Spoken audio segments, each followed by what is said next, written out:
I'm okay. I just smoked another to the face, yeah. She wanna stay. Singing to your bitch like I was Drake, yeah. Don't just try to tell me you love me. Can't keep it real if you really don't trust me. Come with a real, you hip in the front, so you get my meals. I'm gunning for the money in the bank. Coming with a dank, scrolling that tank, rolling with the gang. You sitting out on the sideline tripping. I go to the hole with the rock like Pippin. Yeah. I'm okay. Hi, welcome. In the nighttime. Welcome everybody who doesn't get criticized for their shoes. It's not your shoes. It's just that I have to look at your bare feet. They get sweaty in the Crocs. Yeah, well, buy better shoes. These are great shoes. But your feet get too sweaty.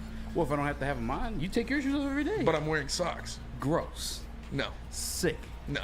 That one's crusty. No, it's not. Those are under my bed. Go on. And they're tube socks. It's so funny because today I was like, yeah, probably quit swearing as much today because we had a kid, walk up and ask for a picture. Yeah.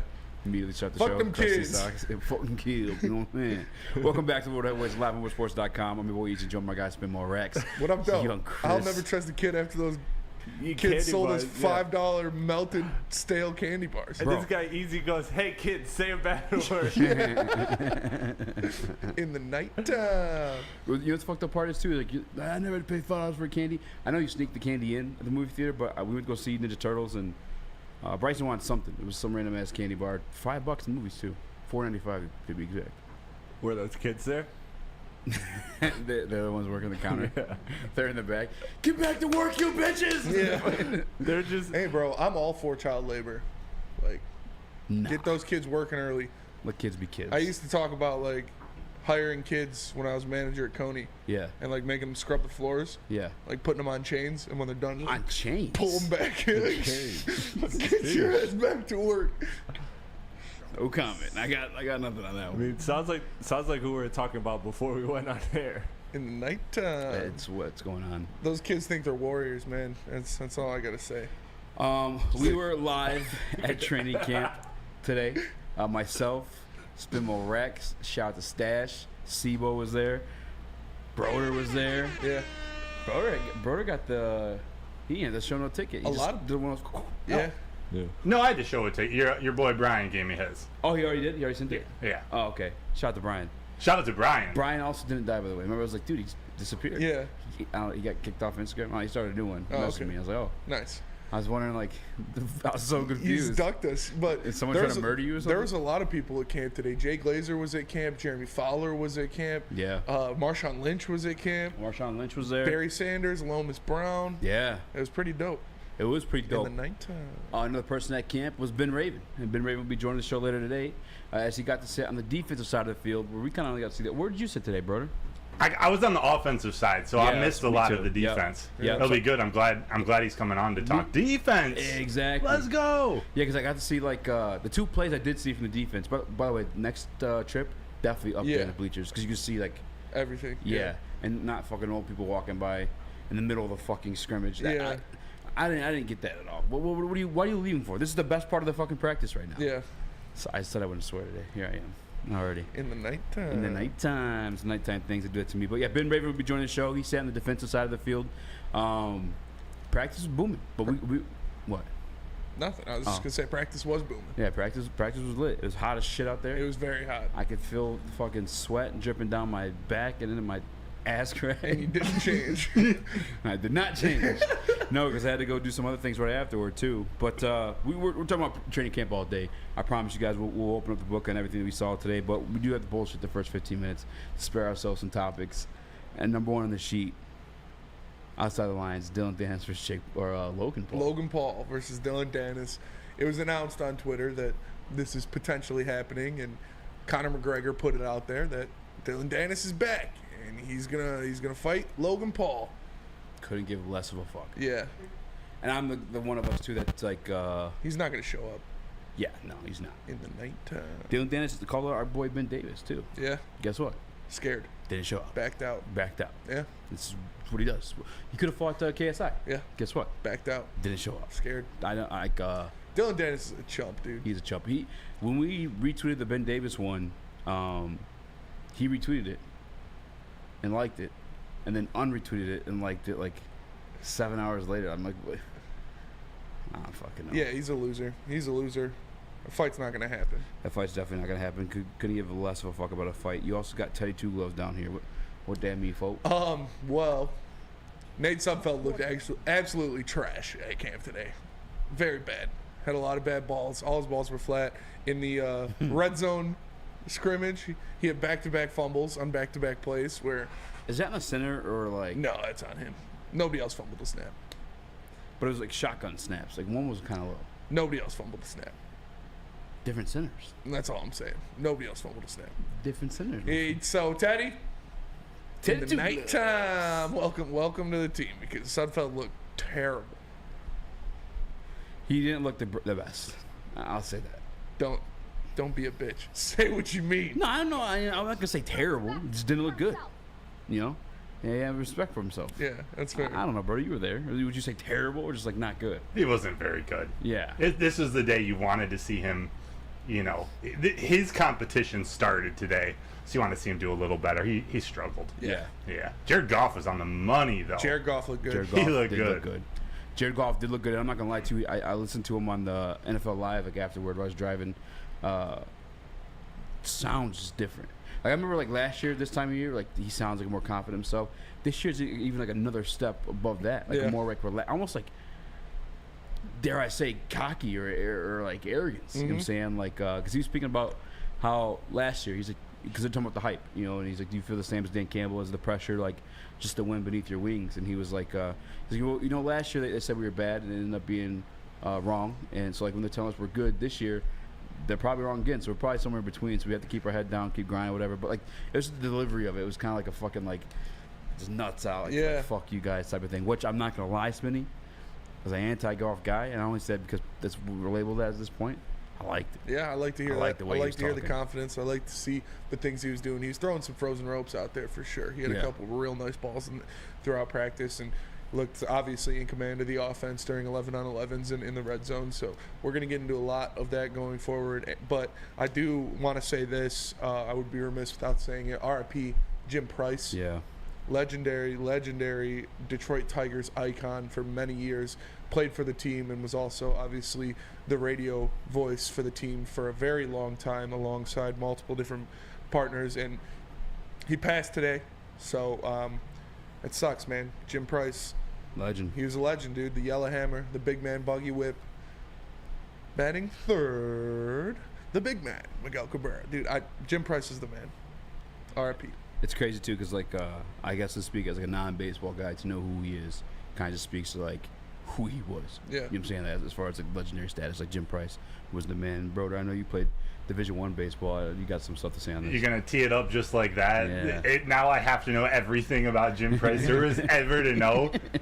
No, he was the man. He's a part of the 1968 World Series and was actually known for backing up Bill Freehan, which is an all-time University of Michigan great. Okay. So you did know everything there is to know. I know a little bit. I didn't listen to him a ton when he was on the radio, but he is. I think he's in that Detroit broadcasting legend sphere. Oh, for sure. For sure. 1,000%. So Yeah. today's a tough day for the media in that aspect. So R.I.P. RIP Yeah, to a legend rest in for peace to sure. a legend for sure. And then speaking of broadcast, we meant to get to this yesterday, but there was some breaking news that we couldn't break just quite yet. But Yeah. the Detroit Lions will have alternate broadcast similar to like the Manning cast, but this one, in my opinion, way more lit. You got Peter Schrager hosting the damn thing, followed up by Brad Holmes, Chris Spielman, Glover Quinn, Golden Tate. What, are they all going to be on it, or it's just a different... I think like segments. See what I'm saying? Yeah. Like, you know, sometimes the Mannings would have like Dan Campbell on for 15 minutes. I and feel then- like Chris Spielman won't be a good watch. No, yeah, I Like, think he'll he'd just be be too like- intent into the game on what's going on. Just like locked in the whole time, not Yeah. saying anything. Yeah, I guess in the same sense too. Like I feel like Brad would have to be the same too, because I mean these guys ultimately are kind of in charge of like deciding the final roster. Yeah. Maybe they have like enough faith to leave it in like the head coaching's hands. But yeah, you think actually they would have to pay attention. I think they're going to be locked in. Yeah. But, you know, it is what it is. Speaking of locked in, I mean we'll save it as a topic, I guess. But Starling Thomas, Starling Thomas was locked in. locked in. I think he's making the squad. He made some real nice plays, especially in the red zone drills where he punched a couple balls out. It was impressive to watch. I think he's going to make the squad as well. Yeah, I think he's a lock. That's for sure. Now what is the big heavy? Oh, yeah. This big boy. We got a real deal heavyweight. If you guys have not seen this, TCU freshman. Whoo!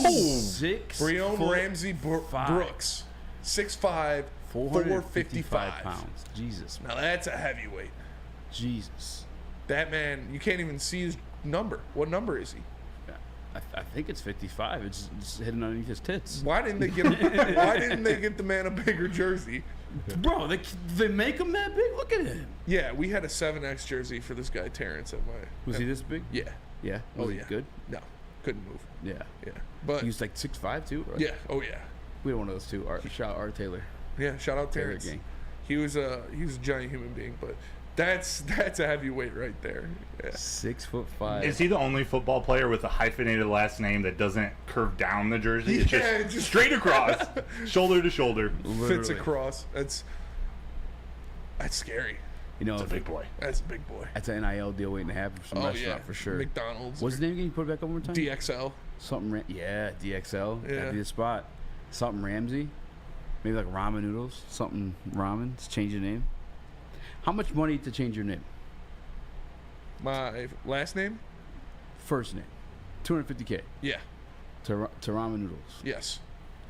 Ramen noodles. Yeah, Right. if anybody has something that they want to sponsor or they want to produce, give me $250K and I'll change my first name to it. I'm actually in the same camp. Like Archive came through with some bud. Like if any other weed companies out there, like I'll change my name to Primitive. Calvin, I'll change my name to Dispo. Yeah. Darren, Sean, Put it out there. Hyman. Quarter You call mil. me Hyman. $250,000. I'll change my first name. Quarter. Yeah, I think that's fair. Would you do it, brother? Yeah, for the right price, Yeah. I'll do anything. Like Lover's Lane, brother. Hey, yo. yeah, that'd be a fat NIL deal. Yo, for sure. Except for the right price, I'll do anything. Yeah. Hey, this guy hit him with Ayoing? this guy hit him with the publicly- comment from earlier. I'm What was sucking that? it. Yeah. Bro, I'm just saying.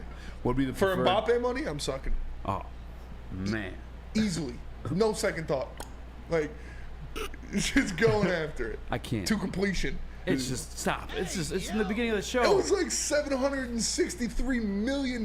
We took a picture of a 12-year-old today. He's probably listening. I didn't take a picture of a 12-year-old. Oh, that's fair.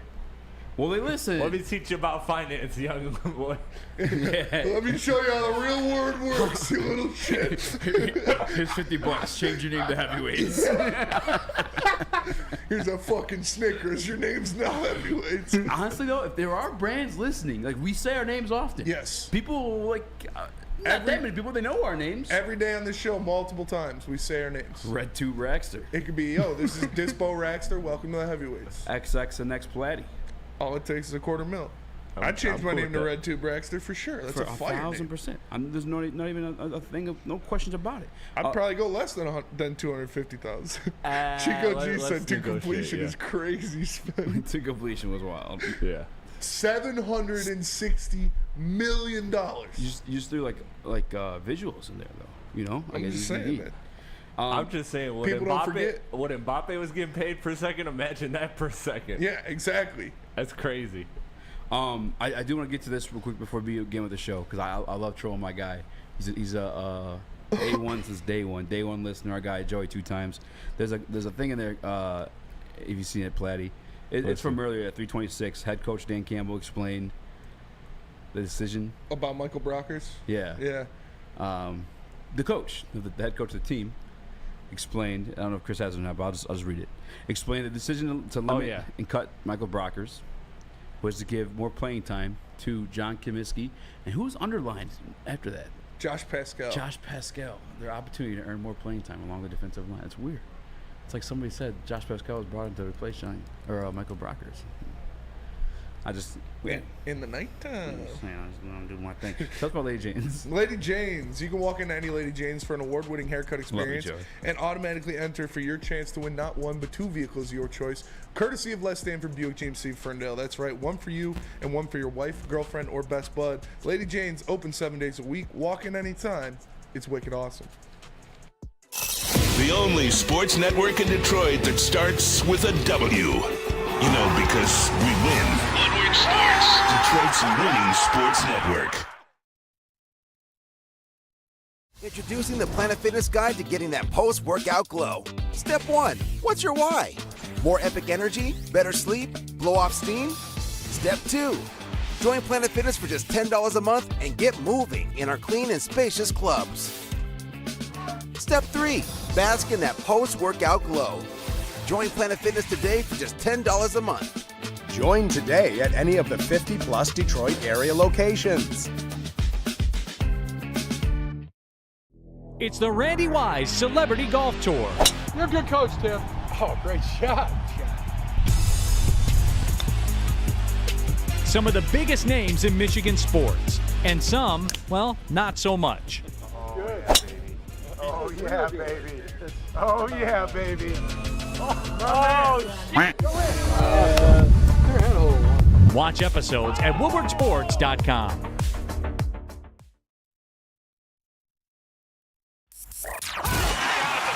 Can't get enough Woodward Sports content? Head over to woodwardsports.com right now for up-to-date sports articles and great entertainment news. We have the best writers, bloggers, and coverage all at your fingertips. Head to woodwardsports.com right now to experience all Woodward Sports has to offer.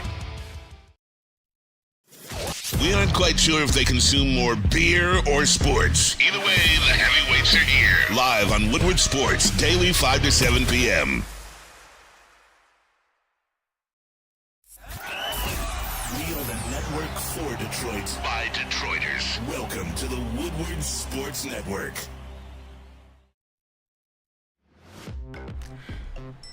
What up and welcome to the Woodward Heavyweights live on woodwardsports.com. I'm Eazy. We're Spin Mo Rack to be joined shortly. You guys know he poops mid-show. It's a thing he does.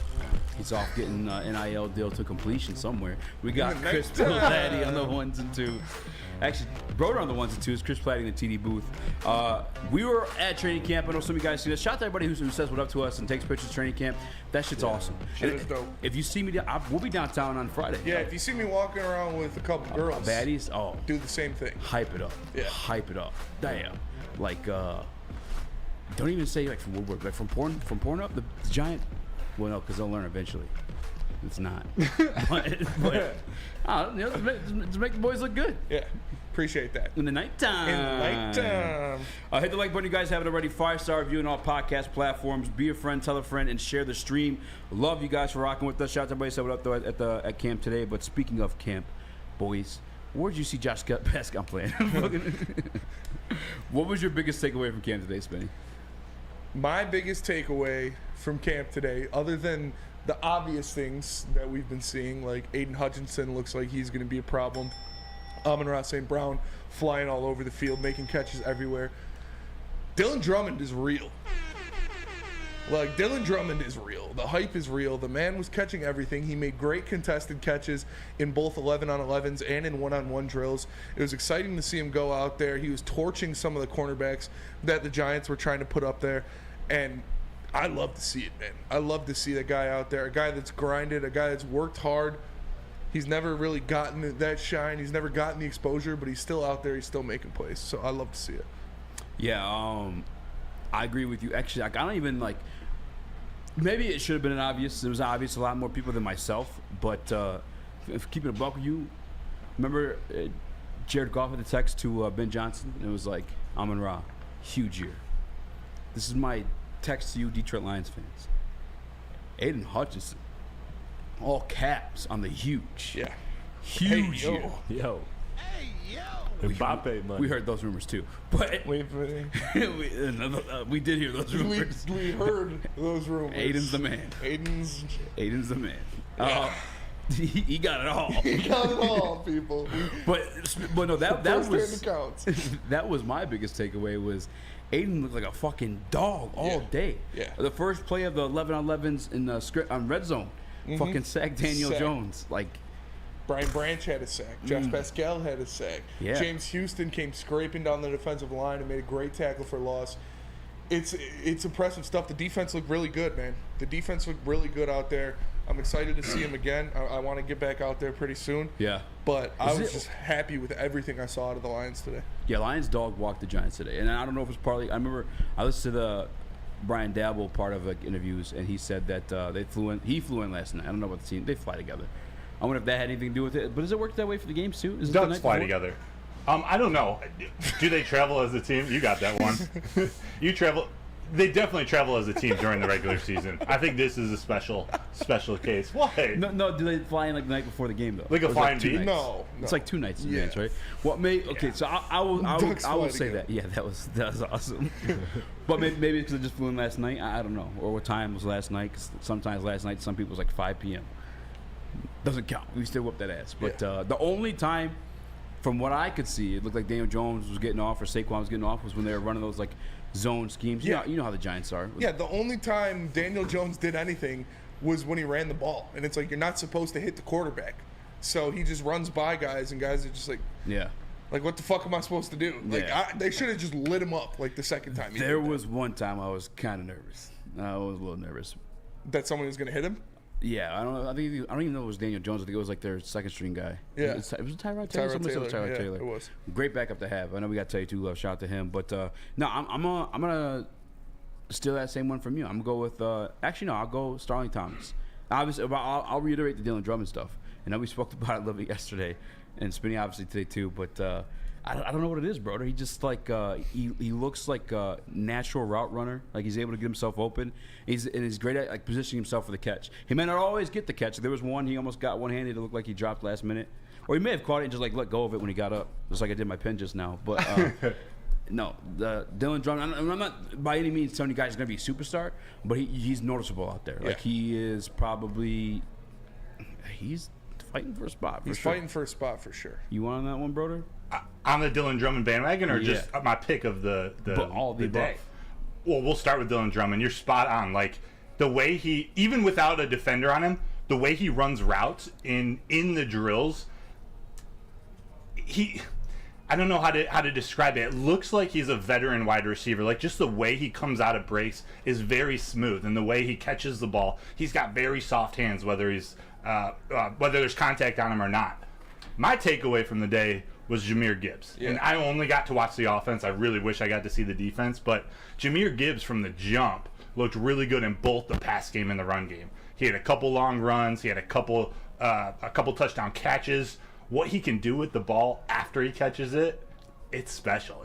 There were a couple jukes he put on people that just left him in his dust. It was cool to see today. Yeah, and there was I see a comment in the Woodward Sports chat from Uncle J Rock said, "Let's hear about CJ talking smack all day," and he was. Broder was there for that one. I've talked about how much I love this guy, like Chauncey Gardner-Johnson, and what he brings.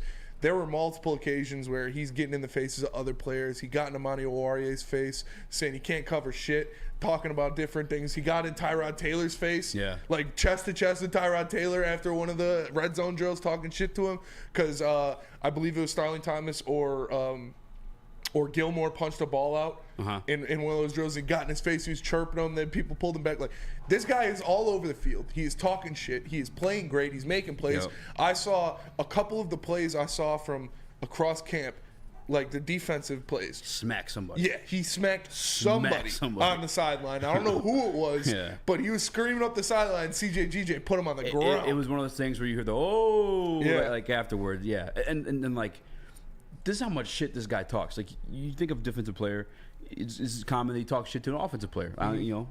No, this guy was talking shit to Amari Owarie, and then Brody, you're at your con with it, but somebody else told me he fucking was. I think it was our guy Brian. Brian hooked you up the ticket. He told him, this is why you're not in the Lions, because you're soft. Like, you don't have that grit in you or some shit like that. I was like, what the fuck, bro? Like, that is like a personal attack. Like, hit him where it hurts. He was talking shit to the refs, bro. He was on the sideline talking shit to the refs that were there calling it. Like, the guy, that's what he does, man. He chirps and he backs it up with his play on the field. So I love seeing the guy out there. And what the Lions do after all of the chirping? They played well. Yes. Yeah. Like that's what I was waiting for. It's awesome to see him bring that energy and to get into it with the other team. We expected that, but what do they look like? What does the team look like coming out of that? Yeah. They definitely rally around CJ Gardner-Johnson. And I don't know if it's because it was like Kirby's rookie year, but I feel like CJ's giving him confidence too. Like he was like all juiced up CJ too. was, or Kirby was talking shit as well. Kirby was fucking throwing water all spraying over water everybody. bottles everywhere, going out on the field, dancing after the defense was making stops. But they were playing, they were making plays, and you love to see it. You love to see the energy of those two guys. And just the red zone drills alone, the Giants only had one touchdown from my count. That's the only one, and it was the second team too, by the way. Yeah, like dog walked them. I don't know if tomorrow is it practice open to public tomorrow. I'm not sure. I believe so. Yeah. Yeah. If you guys could actually, do you want to go again? No, I can't. You can't. BD. Yeah. That's all right. Tartar sauce. Well, I was BD, they get all the good stuff. Yeah. Spin more X. They get spin more X. BD doesn't get any of this. Yeah. I was gonna say. I did see a comment in the Woodward Sports chat about Marvin. People were asking about Marvin Jones. He did look good. Marvin Jones. That's actually a takeaway that I didn't document on Twitter. The boy still got it. Yes. He still got it. It may not necessarily be like the deep routes that you're used to seeing from when he played with Matthew Stafford, but he just contested catches. Yes, the ball's up there, he's grabbing it. Like a magnet almost. It was all of them nice. He had a couple of them. He had one, I know it was down the sideline, over the shoulder with a guy on top of him, made the catch, reeled it in. He had one across the middle where he jumped and made the catch in front of another defender. Like, the guy was, if you have somebody in front of him, he's still coming down with the ball, and that was impressive to see. Yeah, and then I guess for people looking for like ideal of what to expect to see it out of Drummond, I almost say like the slower Marvin Jones. Yeah. Is that fair to say? Yeah, I think so. Drummond, he's got the size. He's quick, but he's not like blazing fast. He makes good contested catches, and he's a good route runner. So I wouldn't be surprised to see him on the active roster. I was, shout out to Dylan Drummond for doing his thing. But yeah, I will backpedal on the statements I've made about Marvin Jones being a little bit concerned of the departure of DJ Chark because Marvin looked really good. Yeah. Dylan's out there too. And CJ Mad says, what about Leaf? Outside of Amon-Ra St. Brown, Khalif Raymond is the best route runner on the team. Yeah. Like the cuts he was making in and out of routes, he was cooking people on the field, and he was getting separation on every single route he ran. Khalif looked really good out there today too. I'll say this too. Your boy J-Mo. I need you to be real with that one. He didn't start off too hot. He didn't do much. He was burning everybody. Like he was getting past everybody. He just he got underthrown like 3 times. I don't think he got. I mean, there was some routes he got underthrown. The one for sure he beat his man and the was underthrown. There's another one the ball didn't get thrown his way. But like I'm talking about the one-on-ones, he wasn't really getting much separation. Man. He got 2. There were 2 times in one-on-ones where I saw him get a good amount of separation, and then he had to wait for the ball to come to him. And then the one he didn't have a great practice by any means, but it wasn't terrible. It was bad. Not good. I'll say not good. I won't say bad. Yeah, it was because there was the other one too. Like, does that count as a drop? The one you saw the one where it was like through his hands or arms or whatever. I can't remember that one. It was like in the beginning. I don't know. That was one too. But listen, we got to see the offensive side of the field. Myself, Broder, Spinney, Sebo, Stash. Shout out to Stash for giving us the tickets. But we have Ben Raven joining the show shortly to tell us about the defensive side of the ball, but not before I tell you guys about Randy Wise, because Randy Wise is the only place to go to get the best deal on a whip, and also join the Celebrity Golf Tour that he's hosting himself. All you gotta do is stop by any Randy Wise automotive team location for your opportunity to both join the Celebrity Tour and get yourself a nice ride. It's Woodward Heavyweights. We'll be right back with Ben Raven. Love Woodward Sports? Love wearing clothes? Then you should be wearing Woodward Sports clothes. Check out our full line of merch at woodwardsports.com. Just click on Shop. We have all your favorite designs, like Dan Campbell kneecaps, Woodward Golf, and of course, our own logoed out merchandise. Men, women, infants, kids, all love Woodward Sports. Impress your friends. Impress your boss. Impress your dog. Buy Woodward Sports merch today. Walk into any Lady Jane's Haircuts for Men for an award-winning haircut experience and automatically enter for your chance to win not 1, but 2 vehicles of your choice, courtesy of Les Stanford Buick GMC of Ferndale. That's right, 2 cars, 1 for you, 1 for your wife, your girlfriend, or your best bud. Lady Jane's Haircuts for Men, open 7 days a week. Walk in anytime, sign in, sit down, watch your favorite team play, and before you know it, your hair will be game ready. Let one of our talented, award-winning stylists make you look handsome and clean. Lady Jane's Haircuts for Men. It's wicked awesome. We don't like to brag that we are the toughest sports network in Detroit, but we do have a guy named Darren McCarty on our side. Woodward Sports.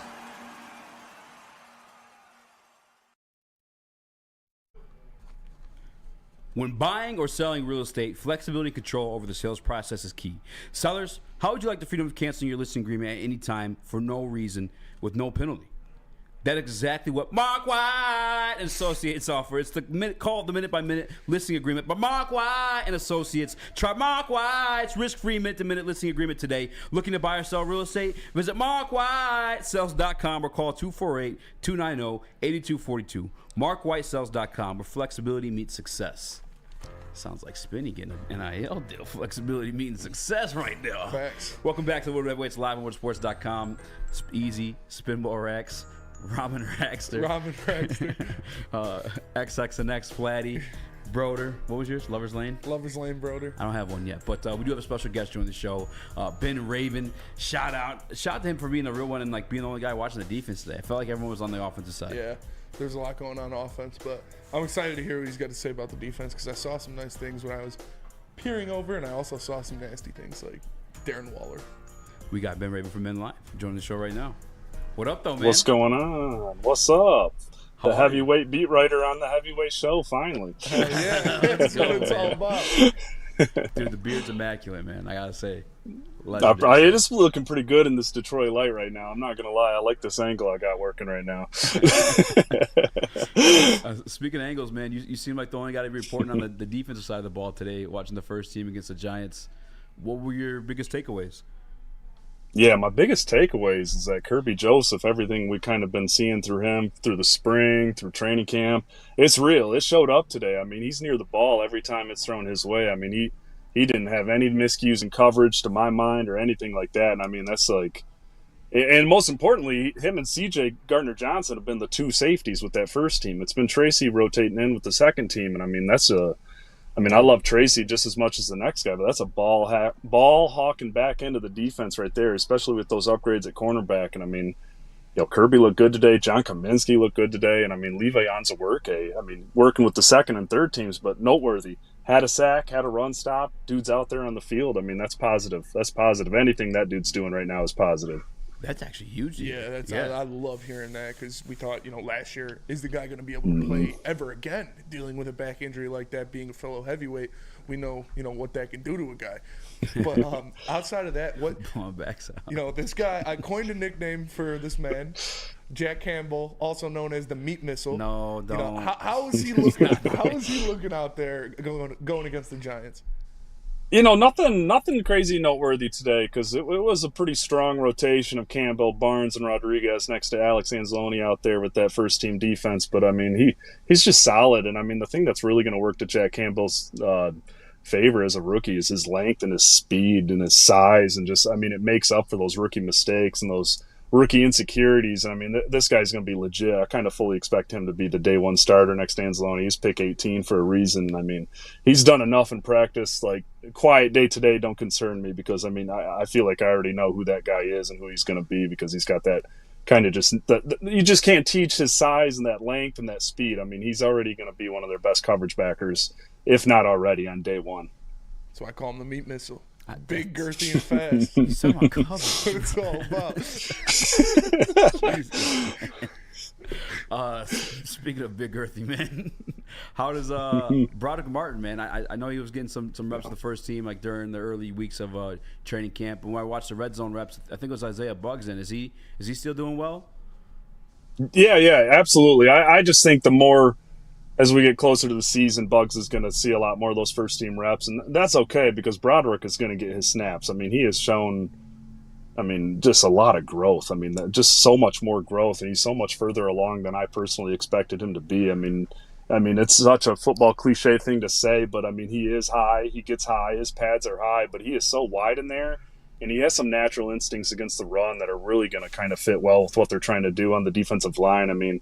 That's a reason McNeil's playing a lot more 3 technique because they actually have some girthy guys that can stuff a run and clog a couple lanes down there. And Broderick had a couple good looks today. They didn't do a lot of individual work, offensive line versus defensive line, but I thought he had a really, really strong rep against, I think it was the Giants' second team guard. But arrow forward for him. He's already further along than I thought he was going to be, and they need all the help they can get on that interior defensive line. I agree. I remember Dan Campbell last year specifically saying he wanted some Some girthy Yeah, guys. some girthy guys in there. You know, Terry Foster says he loves having a guy with a big ass in there. So you need some guys like that on the line for sure.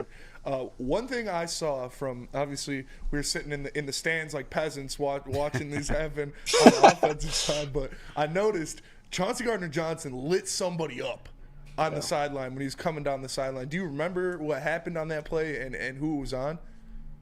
Yeah, it was either 3 or 83, so it was either Slayton or Sterling Shepard, but I mean, he just kind of came down. I mean, that was one of those plays that Kirby was just so tight in coverage, and I mean, it was just the receiver was so locked into who was on his hip that he forgot to look for the other safety, and I mean, Kirby had one of those too, just big hits down the middle. I mean, it kind of ticked. I heard some New York media members that sit next to me on the bleachers is kind of like, oh, it's unnecessary. And it's just like, man, these practices, but I mean, that whole practice today felt like 75%. It didn't feel like a full unleashed game speed practice. So like you get a couple moments like that. I mean, of course it's coming from CJ Gardner-Johnson too. I mean, that's just the way that guy hits his own teammates too. So yeah, that's great things from the back end of that defense. I got to ask though, you said with the pairing of CJ, DJ, and Kirby at the safety positions, who was in at the nickel cornerback spot when that was going on? Man, Brian Branch is getting a decent amount of looks. I mean, he's earned a lot of looks. He's getting a lot. Like the first 7 days of camp, it was CJ in that nickel spot, just Tracy and Kirby, and just the last, I'd say 8, 9, 10 days, it's been Kirby and CJ with Branch and a nice kind of healthy dose of Jacobs and Starling Thomas with Cam Sutton out there with Mosley still out. But yeah, it's Brian Branch season right now. He is he's looking like the guy everybody thought he was going into the draft. I mean, he has been as advertised, and there's not a play where he's not trying to punch the ball out. He's got a quiet to him. Hell yeah. That answer can't stop me from smiling right now, man. Yeah. It's Brad Holmes just doing Brad Holmes things. It's so crazy. It feels like too good to be true, but it's true. All of it's true. It's happening. Yeah. And one thing I wanted to ask, 'cause the first day we were at camp, I didn't really notice James Houston out there as much. This was last week. I didn't really see him doing much. Today, I saw him a couple times, especially in those. Today, I had time because in those red zone drills where he had one tackle for loss where he went screaming down the defensive line to make the tackle. Did you see a lot of James Houston on the opposite end of the field there, and was he making some plays? Yeah, you feel bad for the third-string Giants offensive line because they're going against just a bottle rocket from hell, man. I mean, seriously, the dude's got some pass rush moves that just you can't believe. He's just got such an elast speed to him. I mean, I saw they released the unofficial depth chart today, and Houston has been repping, on the back and second and third team, and I mean, he's been looking like a freaking problem without question. I mean, that's just one guy. He might not get 25, 30 reps like everybody wants, but he's going to have 15, 20 reps a game where he's being an impactful third down, second and long pass rusher. Just is that's going to be like a secret weapon to throw out there on the field with fresh legs late in the first or late in the second quarter. I mean, as long as he's comfortable with being a part of a rotation like that, I think they got something special there. Just a real special. I mean, he's a specialist. As a specialist, I mean, he's just he's trying to get better across the board. But I think just focus on what he does best right now, and you've got a serious disruptor coming off the. Hell yeah. Now, with Charles Harris having the starting spot over him, does he look the part? Like, is Charles Harris making plays out there throughout training camp and I guess today in joint practice too? Charles Harris is so sound against the run. They're actually having him do a lot more stuff in coverage too, and I've really felt like it's Charles Harris from 2021. It kind of feels like the same exact guy. It's been like a really good sign where Romeo kind of hasn't been the Romeo yet. There's still a lot of time. Charles Harris is kind of picked off where he left off before last year. Just groin injury on top of groin injury slowed him down finally. But I think Harris and Kaminsky are going to be the two best run defenders on the edge for them this year, I feel like, and Harity invaluable in what he's been doing so far. And if he looks like he's looking right now, I mean, that's kind of he deserves all the reps he's going to get. Yeah, that's for sure. And we've also heard, going back to that interior defensive line, guys that move around. You said Kaminsky had a big day. I know Pascal was getting a lot of play in those red zone drills. What did he do on the other side of the field there? He's just like a little mini Kaminsky right now, honestly. He's not blowing up, but he just kind of, you can see him getting better and more confident. And he really does just seem like he's so much stronger than I kind of expected him. I feel like maybe that was the core injury last year and then the leg injury early in his rookie season. I feel like a fresh Josh has a really good defense. But I felt like Kaminsky, he might have been the best defensive player next to Kirby on the field today. I mean, honestly, up and down the defensive line, on the outside, on the inside, he was just creating pressure. I mean, there were 2 or 3 plays where him and Aiden just completely broke the tackles and smashed the pocket together. I mean, that was Kamish is looking exactly like they want him. I mean, he's not the guy you think of when you think of this team's top players, but if he plays like that for teams all year, he's going to be making himself some even more money and stability down the line. Hell yeah. Yeah, I saw Kaminsky get back there a couple times too when they finally came to our side of the field in the red zone drills. But even Pascal too. Like I read the articles, everyone's talking about like how strong his hands are. Then I got to see it today too. He like just lifted up this guard today like a child almost. It's pretty impressive, man. It's nice to have some depth and rotation pieces there on the defensive line finally. Absolutely. Broderick Martin. Yeah. I do want to ask one question before we let you go into the Tigers game. Starling Thomas, what has been your impression of him throughout camp? And I've said before, right when the show started, I think he's a lock to make the roster. I watched him on special teams a little bit today too, getting a little fiery as well. Are you in agreement, or what do you think about Starling Thomas so far? I literally wrote today, he's not only fighting for a roster spot point now where he's fighting in that cornerback depth chart and climbing the ladder. Like Starling Thomas is kind of like himself as like a dude who's gonna have a real chance at seeing real game reps if he keeps practicing and doing what he's been doing. I mean, it's just been every day. It's like it's almost too easy to compare him to Jerry Jacobs, but that's literally who I see on the field. It's just in your face. It's feisty. He had an interception in one-on-one drills today. I think it was on Lawrence Cager, who's just big body tight end / receiver, and I mean, he just jumped the route, got the pick. I mean, he's a couple rookies in those red zone drills, but he's just 125 miles an hour with everything he does, and it's just they love guys like that. I mean, they could use enough Jacobs with or without Emmanuel Mosley for week 1. I mean, that's going to be they love guys like that. I mean, Starling Thomas, I mean, that's been a dark horse, one of the better players in camp. I mean, he's stealing somebody's job almost, it feels like. Yeah, I saw Chase Lucas dap him up, and I was like, I don't know if Chase knows. I don't know if Chase knows. Does he know? I got to ask you before I let you get going. One, I want you to shout out to yourself and where people can find your articles. But also, I saw on your Twitter bio today, Combat One official. What's up with that? Yo, I'm the play-by-play guy at one. You're the Woodward Sports guy, man. Darren McCarty. I raised his hand in the middle of the ring at one of our last shows. But yeah, I've been play-by-play guy for Combat One Wrestling. Find all that stuff on IWTV, the independent wrestling TV app. Been doing that for a year, and that's been kind of like a little dream come true for sure. Oh yeah, I'm not the word. Yeah, have you got to slide through one of those events, man? Come say what's up. That's dope. Hit up D-Mac. Oh, for sure. That's perfect, man. And then shout yourself out, your Twitter handle, and where people can find your articles. MLive.Lions, where everything I write goes. And Twitter at Benjamin S. Raven over there. That's where I'll be most of the time. All right. Awesome, man. Appreciate you. Thanks for joining the show. Appreciate the insight. Thank you, guys. Have you on again, bro. Have fun with the Tigers game. Yeah. That's hype, man. That's hype. That's dope. It's good to get that perspective from the defense because, like I said, we were chilling in the bleachers like peasants on the offensive side. But Ben's a real one too. Ben's a cool guy. Yeah, he's a cool guy. And go check out his work. He's a really good writer. Yeah, he writes. Yeah. He writes really for good writer. Writes for the Lions on MLive.com. So make sure you guys go check that out. For sure. We had his Twitter handle on the screen, so you can look him up there, and I'm sure he shares all his stuff on Twitter as well. But speaking of defense, let me tell you guys about Guardian Alarm, because Guardian Alarm offers you customized solutions from real experts. Their professional technicians take the time to recommend security and automation solutions specific to your needs. They also have 24/7 professional monitoring. You can call them anytime, day or night, and know a Guardian Alarm team member will stay on the phone as long as needed. And of course, they have technology backed by people. Your safety and security is theirs. Technology has been proven to work, and people who have been proven to care. So call them at 1-800- Stay out. That's 1-800 Stay out. And let them know Woodward Sports sent you. A ton of fun, a ton of sports, and a ton of man meat. Welcome to the Woodward Heavyweights, live daily 5 to 7 p.m. on Woodward Sports.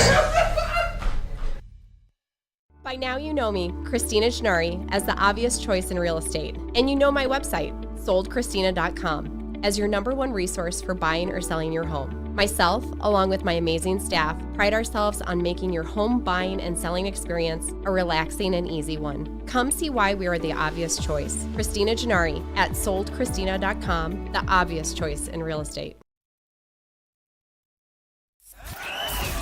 We are the network for Detroit by Detroiters. Welcome to the Woodward Sports Network.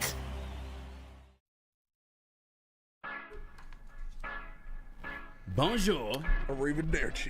Welcome back to Whatever Waits Live at woodsports.com. I'm your boy Eazy, joined my guy Spinmo Rax. What up, though? Ramen Raxer. BBL Platty. What was it? XNXX. X and XX Platty. Lover's Lane. I thought it was Broder. RedTube Raxter. Why don't I get RedTube Ramen Raxter. They get porn sites and I get fucking Robin Hood. Hey, 250 is 250. Yeah. 250, you feel me? Only if it's top Robin, though. Oriental flavor. Shout out to Ben for joining the show. We would definitely would have kept him longer, but he's out at the Tigers game. If you guys catch him out there tonight, make sure to buy him a beer or something. Give him a Something glizzy. nice. Yeah, buy him a glizzy. I'm going to do that next time I'm at a Tigers game. Buy Somebody somebody has a glizzy. glizzies. They look down and be Wink at like, 'em. yeah. Just give him the head nod. You know, I said I'd do anything. When we speaking to Ben, he kind of brought up the depth chart today and how surprisingly buried Houston is. He's like, I think he's a third guy. Yeah. I don't look at it that way. Like, you know how freshly they rotate the guys, but because if you wouldn't mind throwing it up there real quick, if you guys want to take a look at the depth chart, do you guys have any I guess takeaways initially looking at the unofficial depth chart released today? So, I mean, this is unofficial, obviously, for a reason. You're looking at different things too that can change. Yeah, like, why is Jared Goff starting? Yeah, it's obviously not. Makes gonna no happen. sense. You see, Jack Campbell is signed behind Teddy. Derek Barnes. You see, Tracy Walker's there at the starting free safety. We just heard that maybe that might not be what it's going to be when the season starts. Bro. Yeah, which is pretty crazy. That is crazy. You see Sam Laporta behind Brock Wright, which is definitely not going to happen. Like, Sam Laporta was getting all the first team reps. He's out there with the ones. So we'll see. There's still a lot going on, but Yeah, I didn't even catch that initially looking at it, the Brock Wright over Sam Laporta. I didn't even bother to look at the position because I just figured right away, like in my mind, I'm thinking yeah, that's Laporta. Yeah. He's been Jared Goff's second favorite target. they didn't put any rookies in the starting lineup. No, they didn't. Complete disrespect. But we do know it's David Montgomery's probably going to get the majority of the starting reps for the offense. If any fantasy managers out there listening, that's maybe something to keep in mind. Marvin Jones, I just reiterating that he actually looked damn good in practice. And no Denzel Mims today, if I'm not mistaken. Antoine Green looked straight too, but it's really been who's also not on. Oh no, here he is right there. I was gonna say I didn't see Dylan Drummond on here either. How about that though? Dylan Drummond versus Maurice Alexander. Yeah. The only thing that makes me nervous is I didn't really see any impactful plays on special teams by Drummond. But I know Maurice Alexander obviously lit up the field last year in special teams. Yeah, it's he's back there for a reason. He can do different things, and as you saw on that depth chart, he wasn't listed. Our kick return was listed as Justin Jackson, and the punt returner was Khalif Raymond. So Yeah, is that weird? Justin Jackson is a kick returner. Yeah, versus Khalif Raymond. I mean, I think Khalif Raymond's the better of the two, right? Yeah, but I mean, maybe they just want Leaf to do punts, and they know he's going to have a bigger part in the offense, so they want to put him out there for both. And I think Maurice honestly is up there in comparison to Khalif in terms of like good kick returners. It's just that Justin Jackson offers you more in like 11-on-11 play. You know what I'm saying, as a running back versus Dylan, obviously, or not Dylan. I'm sorry, Maurice trying to prove himself as a receiver. Mims did not practice today. Yeah, no, he did not practice.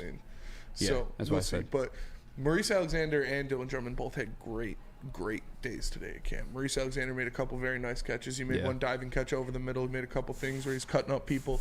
A lot of yak out of him. Dylan Drummond had some great contested catches. So we'll see. We'll see, man. It's because obviously James was not counting towards the roster. You're saying for the first 6 weeks, right? Right. So Marvin Jones, Amon-Ra, locks. Josh Reynolds, lock. We got what?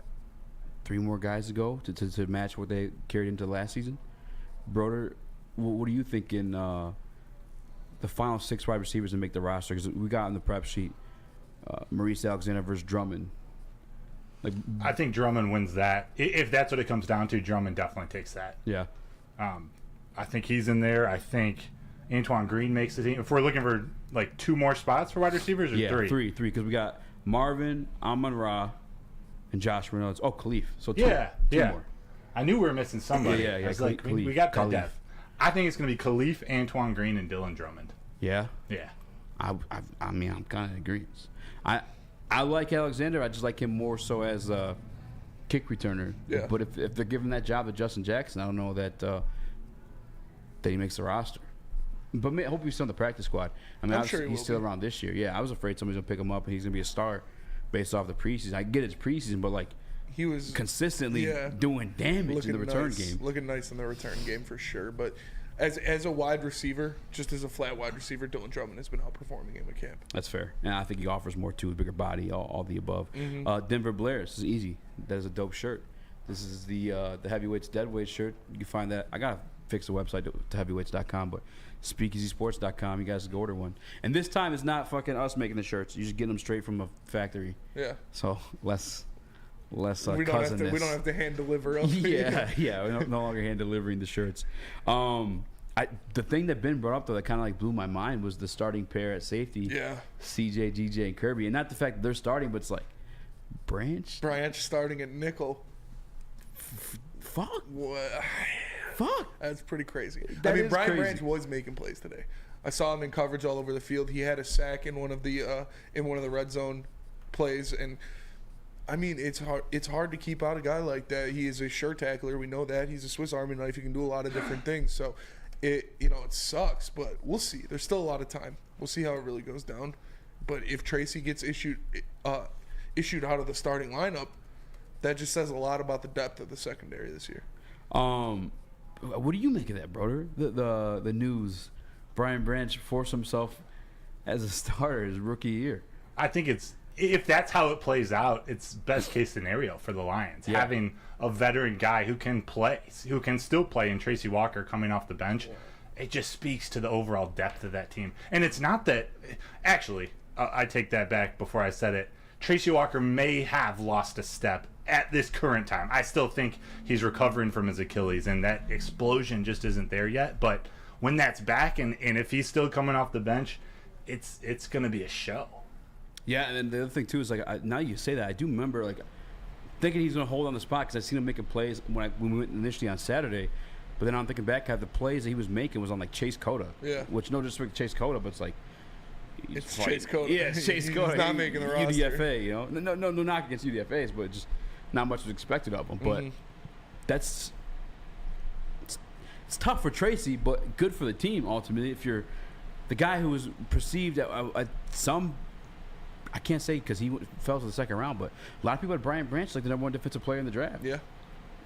And it's who you got. You stole him from a division rival. Yes. And now here he is in practice as a rookie. Showing out. Mm-hmm. Making plays. That's what you need, and that's what the Lions have back there in their secondary is playmakers. You look at guys like Kirby Joseph, guys like Chauncey Gardner-Johnson, like Ben said, flying around the field, making plays on the ball, never going to be anywhere other than on the ball. So you add another piece like that. If this is Brian Branch's turn to get in that starting lineup, if this is what's going to happen, that's just more playmaking, more ability, sure tackling. He's one of the most sure tacklers in his time at Alabama. He only had like a 2.4% missed tackle rate in all of his games at Alabama combined his entire career. So you know the guy is going to make plays, and I'm excited, man. I'm excited. They have a wealth of talent in the secondary. I mean, we saw it out of Brian Solak. I think it was the tweet we pulled up yesterday, and he had mentioned those names as like the dangerous, scary pieces in the secondary. And I guess I just like I was just sleeping on Brian Branch. I really think the measurements were going to be a thing, but watching inside the den and a little bit of his pro day tape, like he's explosive directionally. Yeah. I guess like fluid, and maybe is the word I'm looking for. I'm done reading the 40 times. I guess I should have been done reading 40 times. Yeah. It is kind of fucking useless. 40s don't really matter. But yeah, you look at those and some of the 10-yard splits. I think the 10-yard split was almost closer to like Jack Campbell's than it was like some of the elite safeties in the league. But I guess if you got it, you got it. If you got it, you got it. The theory is brilliant. If you're a dog, you're a dog, and that's what that man is. You know, you had to be a dog to start that long at Alabama, to be that impactful for a Nick Saban defense. Like, we'll see, man. Obviously, it's still very early, and this is an unofficial depth chart because we saw pieces where, like I said, Sam Laporta wasn't starting, Jack Campbell wasn't starting, different things like that. But Ben Raven said that it looked like he was the guy at nickel for the Lions in those first team reps. And I get Mark McCormick makes great points. Just watch the tape, and I've facts religiously been one of those guys. It's just like at some point though, like you could put on certain tape at a certain level, but then you move to the NFL, it's like the best of the best. And I think it's fair to call into question like the athletic numbers at that point too. But you're right. I was wrong on that one. Brian Branch looks like he's going to be a guy, and the crazy part is, as we say with Aiden Hutchinson and Josh Pascal and Pinay, and we said with all these guys, the younger guys, is like they only get better from there. The biggest leap is for that sophomore year. This is just a rookie year of Brian Branch. You know what I'm saying? Like I don't know, and it's crazy too because it feels like all the veteran pieces they bring in here had that chip on their shoulder. But now you have a rookie guy too with Brian Branch with that chip on his shoulder. The only motherfucker to stay there. Day two. Already has the chip on his shoulder. Will Levis didn't stay. Nobody else stayed. Brian Branch was there. He said, "I wanted my moment. I'm gonna have my moment." He said you only get drafted once. Yeah. And he's not wrong. He wanted that feeling, that opportunity, that moment to hugging Roger Goodell, walking across the stage. Yeah. It's crazy too because like he was also the second pick for us in the second round. It wasn't like the first I wish I could talk to some GMs and wonder why he fell. Yeah, I think it was because they didn't really know where he was going to fit in the NFL. They didn't know what position he was going to be at in the NFL. Yeah. They were turned off by the speed and the size, but now that just gives him something else to go out there and prove. That gives him another chip to put on the shoulder. And he was playing like it today for sure. So we got... He would have lit it would have been a nasty sack, too. Like, the red zone snap they had, he was screaming in on Daniel Jones. And just obviously he didn't hit him, but he would have lit him the fuck up. Yeah. I don't know, man. I'm kind of just blown away right now. Like, I'm just throwing shit. I'm blown away right now. I'm fucking like that. I'm being a fan right now. You know what's cool to think about? Like, he seems like a perfect fit for us, but did he land in the perfect spot for him in his game? Like you couldn't find a better defensive coordinator and defensive scheme to fit in alongside the mentor of CJ GJ too. Exactly, playing damn near the same role, like beast. Beast. I mean, I guess beast of a landing spot for him too. It's his. I should have asked Ben. Now I ask you, brother. Hit me for any. Hit me. Hit me. Anybody who hasn't bought the jersey for the season yet? Amongst his rookie class, like who would you? Wow. Who should you have people invest That's a great question. You want to think about it over the break? Yeah. All right, cool. Let's do that. I'll tell you guys to tell Spinny. Tell us about Big Boy. Big Boy Strawberry Fest is back at Big Boy. Try classic breakfast items like some strawberry hotcakes or mouth-watering red velvet waffle. If you're not feeling breakfast, try the strawberry bacon chicken wrap or cool off with the refreshing summer splash salad. And don't forget to grab dessert, including the very delicious classic strawberry pie, deep fried vanilla Oreos, strawberry hot fudge cake, and more at Big Boy. Love Woodward Sports? Love wearing clothes? Then you should be wearing Woodward Sports clothes. Check out our full line of merch at woodwardsports.com. Just click on shop. We have all your favorite designs, like Dan Campbell kneecaps, Woodward golf, and of course, our own logoed out merchandise. Men, women, infants, kids, all love Woodward Sports. Impress your friends. Impress your boss. Impress your dog. Buy Woodward Sports merch today.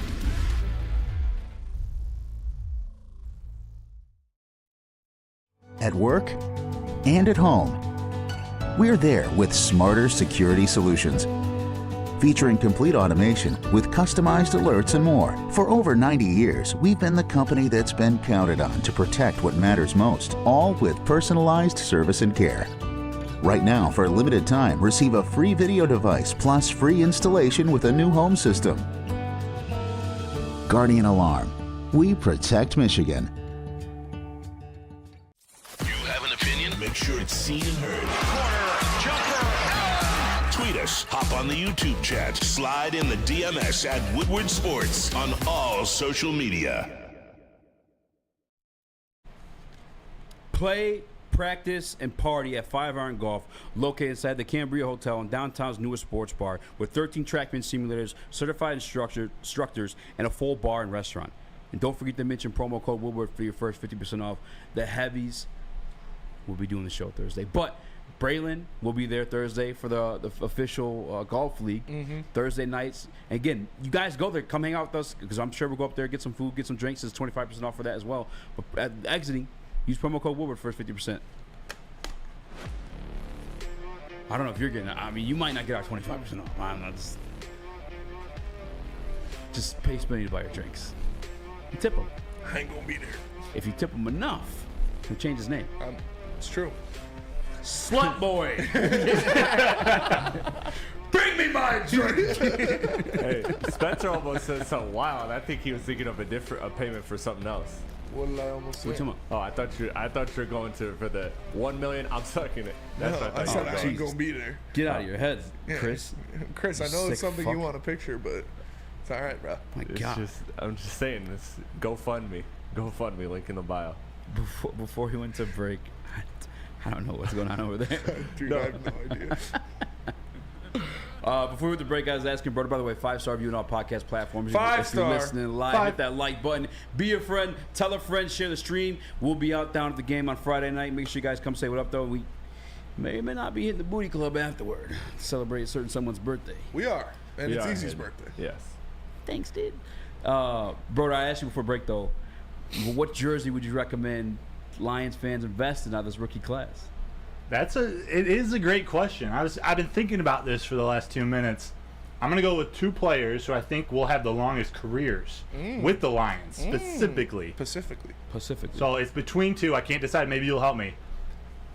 Jack Campbell. Meat missile. Jack Campbell I like and that. Brian Branch. I think Jack Campbell's going to change his jersey number eventually, so I wouldn't go with Jack. Yeah, 46 is an awful linebacker number. Yeah, it's not a good linebacker number. Not a good linebacker number at all. Get something in the 50s. Get something cool. What were you thinking, Jack? I wonder if there's some significance to it. What number was Donald Trump? Well, I guarantee you Jack Campbell is just like, just give me whatever Was jersey. it Trump 46? Right? I had an epiphany. I mean, he's saying "Countryman Can Survive" as his rookie song. Oh, Detroit Germ. Am I wrong? Daddy in a small town. Yeah, small town, Montgomery, He said- Alabama. He said, Wasn't it right? I don't know, man. I don't know the think numbers so. of the president. What's what some people would call him? He's not my president. They say the number. I don't I think care. it was 46. I'm asking. I'm not asking if you Yeah, care. no, I don't know. Yeah, I don't know. that's all I need from you. By the way, I'm buying Brian Branch's jersey. That's the one I'd be invested in. Only, I'm not saying Jack's not going to be a dog or not going to be good or anything like that, but like, if you guys been there in practice, you know this kid's 45. making plays. 45. There it was. All right.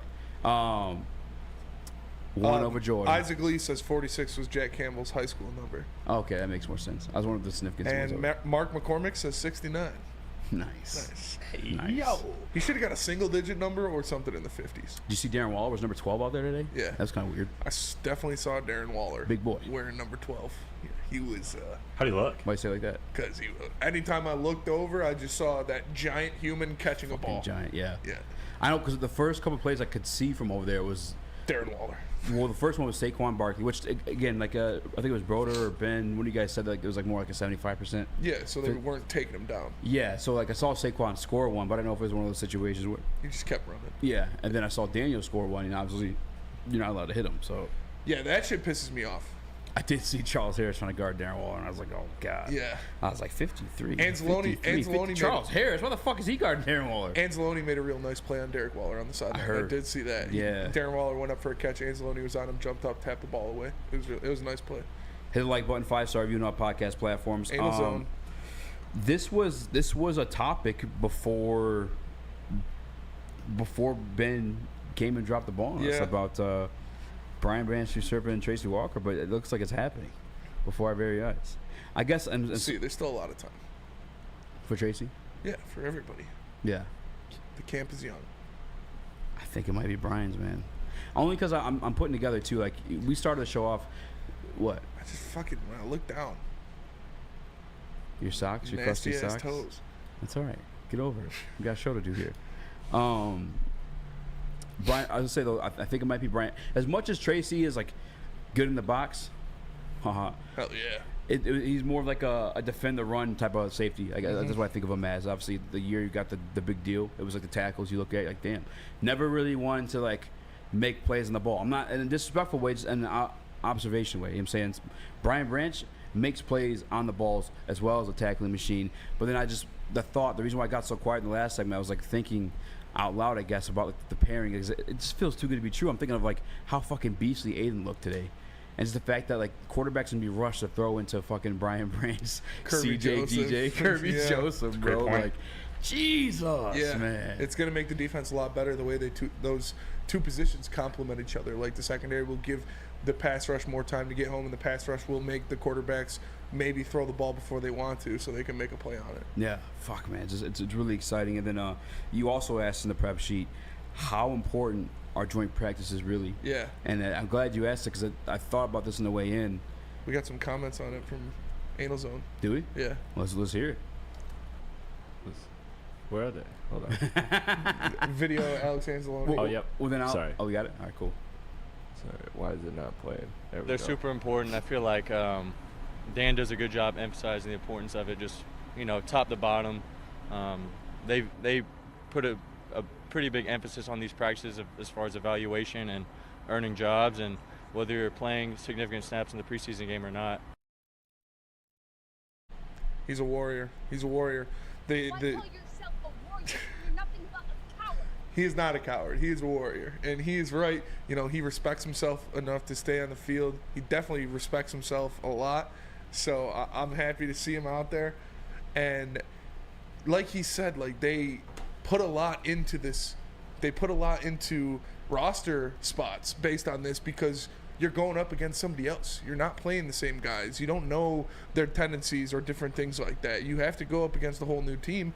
And we saw that today firsthand of guys that might have won spots, guys that might have been on borderline. Is he going to make the team? Is he not going to make the team? Like a Starling Thomas, like a Dylan Drummond, like a Brian Branch in the starting lineup, like out there performing against the Giants, showing that, it's not just camp. It's not just me knowing, oh, this is where he likes the ball, this is where he's going to be, but you line me up against anybody, I'm going to make a play.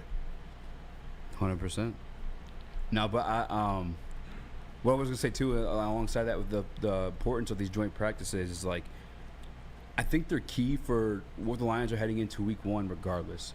And some of it's a little bit of a blessing of having like teams like the Giants, who were a playoff team, won a game, and the Jaguars, who were a playoff team, won a playoff game last year, heading into like this Chiefs game, because it's like ultimately those teams, and the younger teams too, both the Giants and the Jags, they got the taste of that little bit of success, and obviously it fell short, unfortunately for them, but they're hungry for more. And they're both teams that I think we'd all say got better this year too. One adding Calvin Ridley, the Giants adding Jaden, freaking Darren Waller, and whoever else. I think got another piece on defense. Regardless of that though, like to have that as your competition heading into like a game against the Chiefs, that's what you want. Yeah. Like I think they're important, but like more specifically the situation the Lions are in, like it's goddamn important. Yeah. These are competitive teams with expectations heading into the 2023 season that they're going to be trying their best. They're going to be busting their balls to prove something to themselves and just to get better in general. It's not like you're doing joint practices with the Colts again. Exactly. Like these are two playoff teams that you're doing joint practices with. Two playoff teams that won their playoff game last year in the Giants and the Jaguars. And also two teams that the Lions beat last year. So it's not like they're just going to be, whatever. No, they're mad. Yeah. They know these guys beat them. Yeah. So they're going to come in there and they're going to try to win. But sorry for the Giants. You looked like the worst team today. That's just how it is. Night and day. Night and day. Daniel Jones looked bad. Their defense was getting shredded. Like maybe their third string looked better than our third string because their quarterback could. No, Ben said the third string was getting fucked up too. Yeah, by James Houston. Yeah. I mean, Adrian Martinez looked pretty trash too. Yeah, he did. Shout out Teddy Douglas. Yeah, shout out Teddy Douglas coming through. But like the players, no offense, but the players that matter, the players that we're gonna see out there, they looked good. The Lions looked much better. Much better. And in a roundabout way too, like just another fucking like hats off to freaking Dan Campbell and AG, whoever else like planned it this way. Yeah, I'm saying, because like it's just a perfect build up, man. It's crazy too, because like I was talking about this. I was at the bank today and I was talking to one of the guys, and I went to the bank today too. Did you really? Yeah. Wow. Alvin? Did you see Alvin? No, I not that bank. I'm never going back there again. Went to the sperm bank and make a deposit. But we were talking about like it's crazy, like it's tough to buy into these things as Lions fans, because like our whole entire lives has been like this build up to nothing, but this shit is different, and it just continues to be different. Like just now realizing too, like scheduling the 2 joint practices heading into KC week 1, like it's fucking brilliant. Just like what I do for Mbappe's deal, this Lions fan season could be to completion. Like, it could be something that gets the job done. And they have realistic expectations. We think they're going to win the division. We think they're going to win a playoff game. So I'm excited for it, man. It definitely means more when you're a playoff caliber team and you're bringing in other playoff caliber teams. Broder, are you going to be at practice tomorrow? Yes, I am. Thank fucking God. Tell me how you really feel. Well, no, just because we're not there. You know what I'm saying? It's like we need. I got you. Yeah, are you gonna be here tomorrow? Can you come in tomorrow? I think so, yeah. Because I'm just curious how much of like today was like the Lions whooping that ass versus the Jets coming in with a little bit of jet lag on top of the Lions just being a good team. You know what I'm saying? That's true. That's why we got to see 2 in a row. Exactly. Yeah, but the Lions did have the energy from the start. Like you could tell there was a different vibrations from that one field to the other one. Justin Rogers, we hit the podium, or Jane came with the podium today, so he must have come off fresh off of fucking the bench press because he was fucking jacked up. Yeah, he was lit. He was fucking like, let's go. About to hit the field, joint practice, whooping on that ass and mo. Hey, yo. But Spinny, for everybody who had the visuals after you used the word completion, where can they go to get help for the mentees? Oh, of course they can go to SMA. SMA, or the sports marketing agency, helps spread awareness about mental health and substance abuse. Their new podcast, This is the S Word, helps fight the stigma about seeking help. So if you or someone you know is struggling, head to thesportsma.com and get the help you deserve. Woodward Avenue, the first paved road in America. Woodward Sports, the first sports network born in Detroit and made for Detroit. Big Boy Strawberry Fest has officially arrived, and we're here to show you the very best flavors of the season. Satisfy your sweet tooth with our deep-fried vanilla Oreos, strawberry hot fudge cake, and a slice of our classic strawberry pie. But that's not all. Cool off on a refreshing summer splash salad, or savor the flavors of our chicken Caesar wrap and strawberry bacon chicken wrap. And for breakfast lovers, don't miss out on our strawberry hotcakes or our mouth-watering red velvet waffle. Strawberry Fest is something for everyone. Celebrate the sweet season with us at Big Boy. Your home is your most important asset. Flexibility in the sales process is key. When you work with Mark White & Associates, you can cancel at any time, for any reason, without penalty. Speaking of flexibility, check this out. Who you work with matters. Hire the best broker in the game.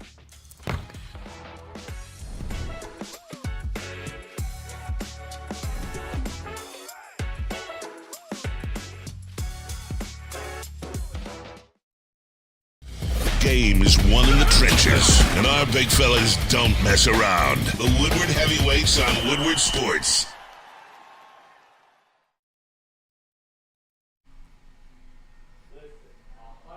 A cash trip to Vegas with the boys. Bring your closest friends. You can enter now through Cintron at drinkcintron.com/Vegas. All you have to do is buy a 24-pack, just one 24-pack of the energy drink that makes you feel great and be the best version of yourself. Enter at Cintron, drinkcintron.com/Vegas for your chance to win. Gabrielle D. Phillips with Woodward Sports Network, down at another day of Lions training camp here at Allen Park, but things are looking a little bit different today as the Lions are hosting the New York Giants for their first joint practice of the 2023 preseason. Jama will be back on the field today, but potentially no Mims or Jonah, but there is nothing serious to worry about. But now we have to get into the Teddy Bridgewater of it all. The Detroit Lions are bringing him into the quarterback room. Let's check out what Dan Campbell had to say. I've seen him run the offense. I've seen him in critical moments. I've seen him develop young talent, young receivers. We lost Breeze. He goes 5-0. He just, he went in there and he kept the ship afloat. The biggest takeaway is that he is a complete professional. Campbell has no worries that he's going to come into the system just like the others that he's worked in, learn their playbook, learn their language, and get to work. We hope to see him out on the field next Monday. Dan Campbell said that this is the most game-ready team that he has seen in his time with the Lions. These joint practices are the times to see how these depth players will react. Will they focus on those details that they've been working on in all these practices leading up to this first meeting with the Giants, or will this turn into a rat game? During these practices, you're going to see the starters out on the field more, and then in the games, you will see those depth pieces getting their reps in. You want to see some of these guys that potentially depth players, right? Yeah, you could call them fringe, but I think the other is, man, can they be spot starters for you, you know? And where can they go with that? But yeah, those are the guys you're really wanting to try to find out about. This is the first joint practice of the 2023 season, all leading up to that first preseason game against the Giants this Friday. Gabrielle D. Phillips with Woodward Sports Network. This bitch respects herself. Shout out to Gabby for making that happen. It's awesome. Always appreciated those videos, and she did a great job as always. I just think I like what they talk about, how this is how you get a good look at the fringe guys. Mm-hmm. Like how we talked about that too, but she noted, like, do they just switch up, or do they focus on what the coaches have been telling them? Focus on what they want to do, what they need to do, what everybody has been telling them, how to get a job on this roster, working in practice. When you get live reps against another team, things could change. Yeah, I think the beautiful thing and Dan Campbell also spoke to this in the media session as well too, is like, this isn't just a moment for you to, like, you know, edge your way into the Lions final roster come cut day, but also an advertisement for other teams too. You're still getting that block when you go and play them during the preseason game, but now you're getting like a week's worth of that. You know what I'm saying? To sell yourself to another franchise. Like a perfect example, former Detroit Lion, now New York Giant, second string wide receiver Khalil Pimpleton. Yeah. And I think they're punt return too, if I'm not mistaken. I could be wrong on that one. No, I think Adoree Jackson does punt returns. Okay, well, with the same difference though. You know what I'm saying? Like, the Giants saw him last year through preseason, decided to sign him onto their squad. Second year of the Giants now too. So like that is the beautiful part for the fringe and or depth guys. But for me, I think the biggest bump for the entire team is just getting to see your work put up against another competitive team when you don't know their tendencies. Yeah. You know what I'm saying? Like you're going against Aiden Hutchinson versus Penei Sewell. Unfamiliar faces. faces. Yeah, unfamiliar faces. Like if you go against Penei Sewell enough times, like you're gonna know his tendencies and where you're gonna beat him. Yeah. Vice versa with Aiden Hutchinson. There's also a different type of level of violence and like want to destroy the other guy because they're not your teammates. Yeah. You know what I'm saying? They're not helping you win games. Exactly. You get to go a little bit hard. That's why you see Chauncey Gardner lighting up dudes on the sideline. That's why you see them chirping in the face of other players. Like the shit we saw at Dallas camp where Trayvon Diggs is calling Dak Prescott a bitch-ass bleep. You can do that to the other team. You shouldn't do that to your quarterback, but you can go say that to another team during joint practices. Yeah. It makes real football feel real. It makes it to where it's not like, oh, it's just, you know, practice, it's just droning on. Yeah. It's like, no, we're going out and we're playing against the Giants today. Yes. And you don't have the scouting reports on these guys. Like you said, you don't know their tendencies. So you're going to go out there and you're going to do everything you can to put yourself in the best position to have success. And a lot of Lions players did that today, and a lot of Lions players had success today. A lot of Lions players had success today. And we spoke about Sterling Thomas. I'm glad to hear some good stuff out of James Houston, too, because just for the practices that I've been to, haven't seen too much. He's obviously on the unofficial depth chart, sitting third. But to hear that he's still out there, you know, screaming and making plays against those third team reps against the Giants, you fucking love to hear it. Yeah. Because as much as like I thought he showed some consistency last year in terms of like, you know, rushing the passer.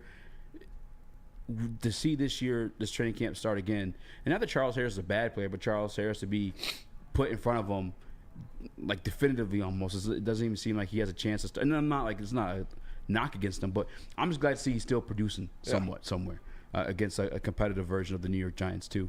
The fucking Brian Branch stuff though just gets me. That's what really gets me going. Who was Goff's favorite target today outside of Amon-Ra?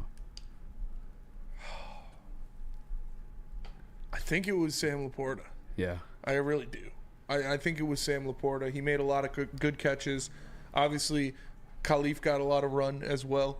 But when they were doing 11-on-11s versus the Giants, when they were doing that red zone stuff, he was looking for Laporta a lot. But Amon-Ra St. Brown, man, like, Oh, that's this guy. we can't hype this up enough. Like, Yeah. as much as we say, oh, he's gonna have a huge year, oh, he's gonna do this, oh, he's looking great, you don't know like how much we truly mean it until you go watch practice and you see this guy looking leaps and bounds better than anybody on the field, making every single catch, making contested catches, running by guys. Like, the dude's gonna have a freak year.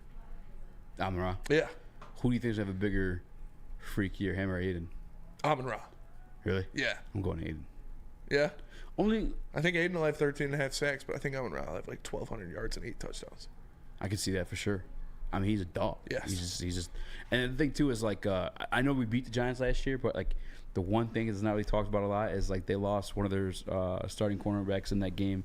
I forget his name off the top of my head, and then I believe Dory Jackson was out for that one too. Like, they were down a couple guys in the secondary, and the defense was like one of their strengths last year too.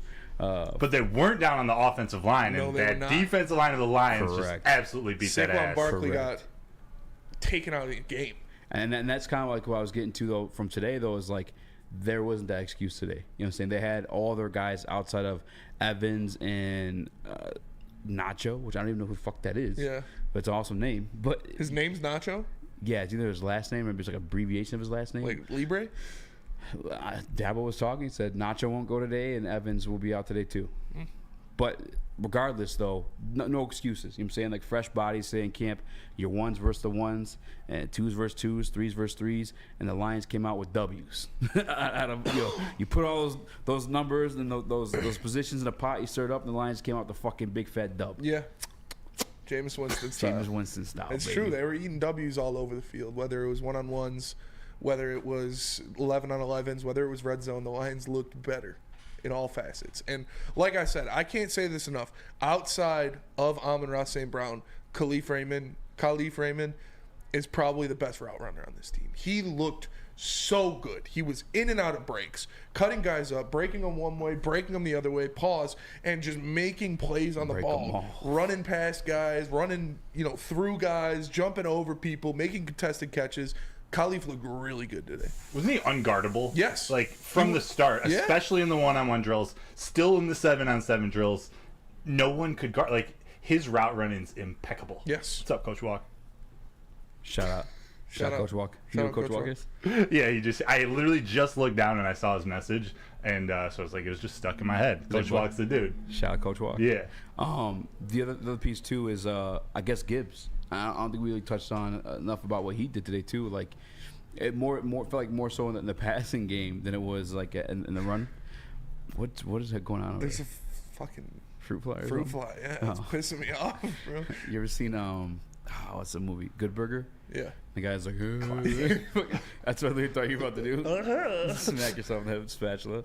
But no, Gibbs had a specific play along the sideline where he was just fucking dicing them up. And even if the practice was not practice in game mode, like full contact, no one was touching him, and that one was gone for a fucking tutty. Oh yeah, it's just crazy how like. He juked the one dude and then spun off the other one. Bro, it was nasty. Yeah. Gibbs looked pretty good.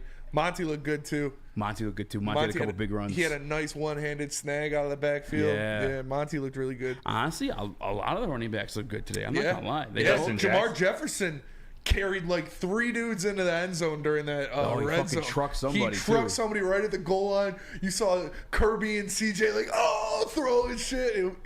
Shit was hype, man. Lions were looking good. Even Mohamed Ibrahim, he had a good. It was a diving catch near the end of practice. I didn't see much else, but like, yeah. Hey, running back room. The running backs had a couple like one-handers. Mm-hmm. Who was 26, 29? I think it was 28. Craig Reynolds, Jamar Jefferson, and Justin Jackson. Well, Craig Reynolds was like 13 this year, right? Jamar Jefferson was 28. He was the big one. Yeah, there was a lighter skin guy. I think he was playing tight end though. 20 is Jamar Jefferson. It might have been Chase Cota. Chase Cota's like 23. That probably was it. Yeah. Honestly, now I'm thinking about it. But he had a couple one-hand snacks. A couple one-hand snacks on the running back. Yeah. I'm not gonna lie. That as much as like it's the third running back, it's almost like debating the same thing as like the backup. No, it's actually more important than the backup quarterback. But like, I have no fucking clue who's gonna be the third running back in this team this year. They all have looked pretty solid. They all in look practice. really good in different spots. I still think it's going to be Justin Jackson. It's crazy because Jefferson 2 years in a row now, I feel like is kind of silent.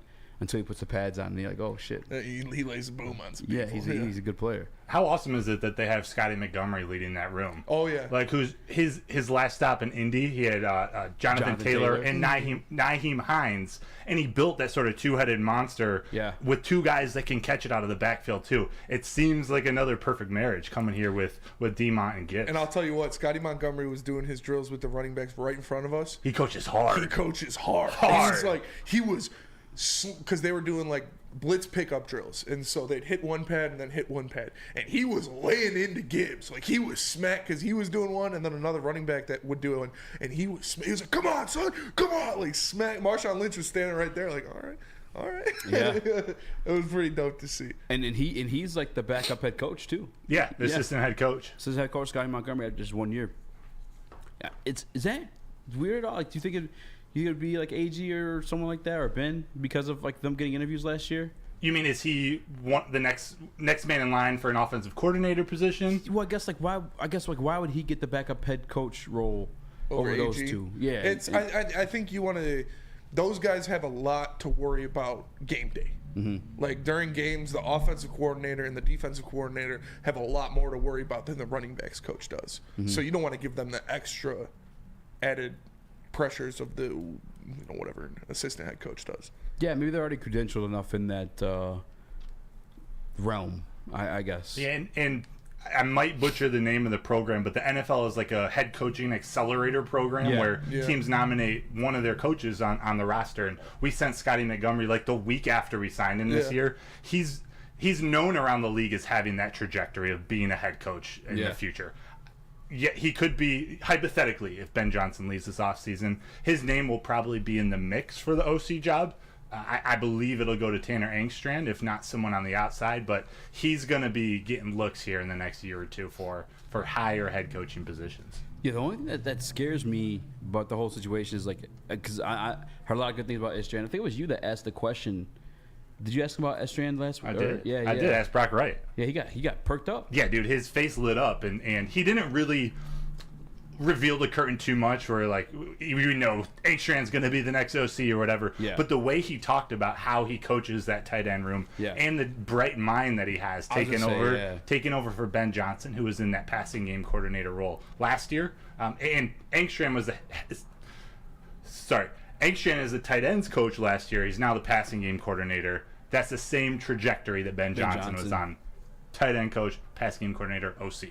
Yeah, because they gave him the same badge of like brilliancy as they gave Ben Johnson heading into last year. I like that. Yeah, thank you. You know, I expand my mind with the curated cannabis of Dispo Dispensary. It's the best place to go for your curated cannabis and all cannabis-related products. As a matter of fact, they're the plug in Michigan. They have over 12 locations, including the brand new location in Whitmore Lake. Dispo is never far away. As a matter of fact, you don't have to go there. You can have them deliver your bud to you just by visiting disposhops.com. They'll deliver the bud to you with Dispo Dash. Guys, that's DISPO shops.com. Dispo Dispensary, your local cannabis plug. Can't get enough Woodward Sports content? Head over to woodwardsports.com right now for up-to-date sports articles and great entertainment news. We have the best writers, bloggers, and coverage all at your fingertips. Head to woodwardsports.com right now to experience all Woodward Sports has to offer.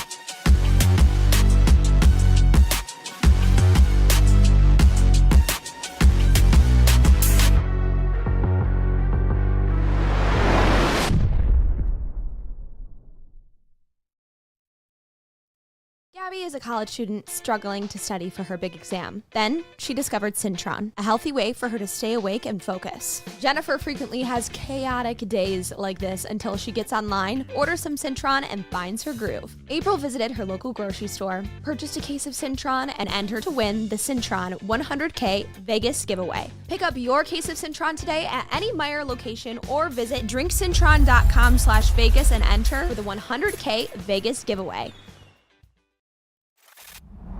Love Woodward sports? Love wearing clothes? Then you should be wearing Woodward Sports clothes. Check out our full-line merch at woodwardsports.com. Just click on shop. We have all your favorite designs, like Dan Campbell kneecaps, Woodward golf, and of course, our own logoed out merchandise. Men, women, infants, kids, all love Woodward Sports. Impress your friends. Impress your boss. Impress your dog. Buy Woodward Sports merch today.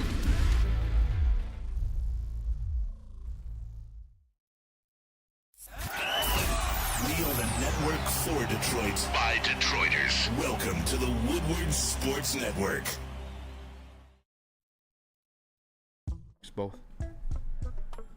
What up, and welcome back to the Woodward Heavyweights live at woodsports.com. If you guys have it, if it's your first time listening, we are live Monday through Friday, 5 to 7. We can also catch us on podcast platforms, Apple Podcasts, or Spotify. Which when you do listen, 5-star reviews. 5-star. 5-star. If you're listening live, be a friend, tell a friend, share the stream. Bro, yo, you had a quest on your shin, I heard. A quest on my shin? Yeah, about wide receivers or something like that. Oh yeah. What was it? I was doing some research in the wide receiver room. Okay. Over the last week. Dan Drummond really likes blueberry muffins. Exactly. Seriously, dude. Hey, blueberry muffins are fire. I fuck with blueberry muffins. Were they the number 2 pick in the fruit draft? Blueberries? Blueberries? Or first round? It's like a third round. They're second round. Yeah. Second round. So, we've been talking so much. We've got, let me turn this music off. We've got all these guys on the Lions that have a chip on their shoulder. But there's a receiver in that room that we don't usually talk about him when we talk about having that massive chip on his shoulder. When I tell you Marvin Jones was drafted behind a certain number of receivers, how many receivers in the 2012 NFL draft were selected before Marvin Jones? 13. That's a good guess. 17. 17, more than Amon-Ra St. Brown? Yeah. All right. It's 22. Damn. Wow. There were 22 receivers picked before Marvin Jones. He was selected in the 5th round, I think 166th overall. He's the only wide receiver in that draft still playing in the NFL. No way. The only one left. Wow. Yeah. Were you just looking that up just now? No, I wrote an article on him over the weekend, Friday or Saturday. Right when I came across that detail, I was like, I need to, like... What draft was it? Yeah. 2012? I think he's been in the league for 10 years. 2012, 2013, maybe? I want to see some of these. T.Y. Hilton was the last wide receiver who was active in the NFL. I think he had like 1 or 2 catches last season. It's crazy to think that T.Y.'s... Yeah, Justin Blackmon went 5th overall. Man. He was by far the most productive, the best wide receiver out of that draft. Michael Floyd in the 1st round. Isn't Kendall that crazy? Wright in the 1st round. Wow. Yeah, that is pretty Nick crazy. Toon. Like, they all Curious, fizzled out. right? Mohamed Sanu, I think, was all Alshon right. Jeffrey was pretty good. Oh, yeah. I remember they did that. Muhammad Sanu and Marvin Jones at the same time back in Cincy. Oh, yeah. That's a... I'm not...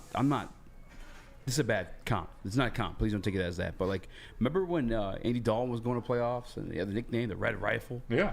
But then at the same time, you had fucking A.J. Green, Marvin Jones, and Mohamed Sanu. 3 stud wide receivers. Joe Burrow. Wow. Same team and everything. Look at him. He's the next Andy Dalton, basically, is what I'm saying. No, he's not. He's that same skill level. I'm saying, no, I'm joking. He's definitely better. But I'm just saying, take the receivers away. I don't know if everything's hyped up to beat. Ruben Randall, Ryan Broyles. Alshon Jeffrey. Alshon Jeffrey was like good. He just couldn't stay healthy. Alshon Jeffrey was good, yeah. Ryan Broyles was good too. Another guy just couldn't stay healthy. Cunningham. Shout out. Spartan Dog. Shout out. Kendall Wright. Wow. I just thought that was so crazy. That is pretty crazy. That is pretty crazy. But even crazier, too, is coming fresh out off of camp, like watching him today. He still looks good. He still does look good. Still looks good. With all due respect, he's like a vampire. Like, it looks like he doesn't age. He looks like Pharrell. You're not wrong. He just smiles all day long. Like, you would never think he has a chip on his shoulder, which is why this was even more intriguing to me. It's like, why? Dude, Marvin. Yeah. Marvin Jones Jr. Marvin Jones Jr. And like, to another point to, like, the DJ Chark stuff, like, pulling away from, like, missing him and stuff like that is, like, the numbers. So we said this right when we signed him. Very comparable to what DJ Chark offered us as Detroit Lions uniform last year, too. The only thing I think is Chark had a little bit more, like, deep balls. Like, a little bit more deep ball consistency, a little bigger size, and he was younger. Yeah. But Marvin Jones, we know what he can do. We know he can be a factor. We know he can be a guy that'll go out there and make plays. And, you know, we don't need him to scream off the top of the defense. We just need him to be able to go out there and take a guy deep. and open up some things for him. Because, you know, even if he's not Marvin Jones of when he was originally on the Lions, you're still going to have a hard time covering him one-on-one on the outside. Like, we saw that today in camp, where he's going up over people and making catches, making contested catches, jumping through guys, making catches, burning people down the sideline. Like, yeah, he's not the Marvin Jones that he was when he was first in Detroit, but he's still a very, very capable player. Yeah, I was definitely glad to see that spark out of Marvin Jones. Obviously, when we were there Saturday, he wasn't in pads because of whatever back injury he was dealing with. Now off that in pads and performing. I do have this question. I'm going to broader with it because you've gone full defender boy, fanboy over there. Wow. The JMO stuff. Well, just what like, about it? Ask the question. Briefly. No. I know. Quit being scared. What did you make of the early one-on-one struggles for him today? I didn't make too much of it. I sort of expected him to dominate a little bit more, but as soon as he got a little bit of open space, he was able to accelerate and gain some more distance between the receiver. I also didn't see him run away from contact. Like, I think he does need to get a little bit stronger, but he was physical with them. He was getting overpowered a few times, but he was physical. What I was really looking at, and what I really noticed, especially when Dylan Drummond was catching all these balls, it was when JMO was out in the field, and the safety over the top had to cover JMO, or at least had to keep an eye on him. They were double teaming him in 7 all day long. Yeah. And that's where his biggest value is going to be, at least at the start of his career. Just being on the field in week 7, having that threat is going to open things up for Amon-Ra and Marvin and Josh Reynolds and Khalif. Like, that's where I think his biggest value is. And then you get 2 or 3 home run plays per game. Yeah. They had 2 guys on him in 7-on-7s. Like, there was always a safety over top of him. And that's why other guys like Dylan Drummond, like other guys, Brock Wright, were making plays underneath because they were so worried about the threat of Jameson Williams on the outside. And I guess, too, like, well, I found a little bit more comfort after today, too. And both on-field play and just listening to interviews then afterward, too, is like, if there were a time for me to be comfortable with Jared Goff, kind of like questioning who was our number 2 receiver after Amon-Ra St. Brown, it is now. Like, he looked great today. He's walking different, talking different, commanding the offense like a little bit more. Like, it's just as a guy who is like labeled anti-Goff, like, I don't want to say I'm like coming around to any type of ideas of like long term, because I want to win a Super Bowl for the team, but I like Jared Goff. I like Jared Goff more than I ever have heading into like this season, and not even just like skill set wise though, too. Like, just again, like the composure, swag. demeanor. Yeah, you know what I'm saying? He carries himself different, speaks different. Like, again, I said it a little bit earlier if anybody wasn't here beforehand, but like almost like a cockiness to him, and that's like, we had some insults in Studio B thrown his way just because it felt like that confidence was gone in 2021. But it's just a night and day different human being. I mean, he's even said he's gotten better as a quarterback, and I think that kind of factors into it for me too. Is like, you hear the stuff about him not ever being able to call his own protections, and Dan Campbell forcing that habit in him as soon as he became a Detroit Lion, and like, I think that's why he feels this way. And you hear him talk this way, and not to mention he's older, wiser too. Like, fuck, man. I think like we were saying with Brian Branch earlier, like, has Goff also kind of found his way to probably his most ideal situation. Mm-hmm. This is a situation with a guy like Ben Johnson where he got to sit down from the ground up, build an entire scheme and be side by side, and given the patience, given the opportunity to develop and allow for time for mistakes, all the things that he kind of wasn't really able to do too much in LA. Yeah, I feel the confidence on the field too, because like, we talked about the one-handed catches today, but like that's him slinging it to a spot where he has confidence in his guy to go get the ball, because he's more in routine with them, more comfortable with them to make those types of plays. Yeah, it is just another year in the Ben Johnson offense. It is more comfortability with the receivers, with the guys you have out there, getting more playmakers that he can trust in like Sam Laporta, Jahmyr Gibbs, David Montgomery, that are sure-handed and that can make plays after they get the ball in their hands. So we should definitely see a more confident Goff. He earned it last year based on his performance. And then the other thing too is like, last year, you even if you're a Jared Goff fan, you can't look me in the face and tell me you didn't fucking see the wobblers coming out of his hand last year. At camp so far, I mean, Saturday, yeah, but you also have to admit that's like the second day in pads for Jared Goff and them. But like today, None of those. Yeah. I think I saw a lot of straight Through a couple spirals. ropes, yeah. Yeah, like, oh man, he's slinging. He's doing his thing out there. You know, I've been all for golf. Yes. Since joining the network, all golf season. The one thing that kind of stuck with me that maybe was missing was we never saw that edge out of him. Yes. And I know it's small, these media comments, it maybe we're reading too much into it, but like, but it wasn't there there's before. a little spiciness to it. Like, it was a little jab, and I love that. Like, I thought he had that edge to him, but like, he's getting more comfortable. Yeah, he's getting more comfortable. He feels more at home. He's not bringing bodyguards to Birmingham anymore. Like, the guy feels comfortable where he's at. And like I said, rightfully so, off of what he did last year and how much success he had. Golf. Huge. Tell us about Planet Fitness. Planet Fitness is the home of the judgment-free zone where you can I was work gonna out say in huge the year. I was gonna say huge year. non-intimidating, judgment-free atmosphere. The gym that has always been known for being clean is now cleaner than ever. You get a full-body workout in just 30 minutes and a 30-minute circuit, and all memberships include fitness training. You get all that for just $10 a month, or you can upgrade to the Black Card for $24.99 and get the use of all amenities. For more information or to join, you can visit any club near you or go to planetfitness.com. It's Planet Fitness, where your fitness is essential. Woodward Avenue, the first paved road in America. Woodward Sports, the first sports network born in Detroit and made for Detroit. The sports marketing agency would not be who we are without great community partners like Higuera Health and Carol Zaniga.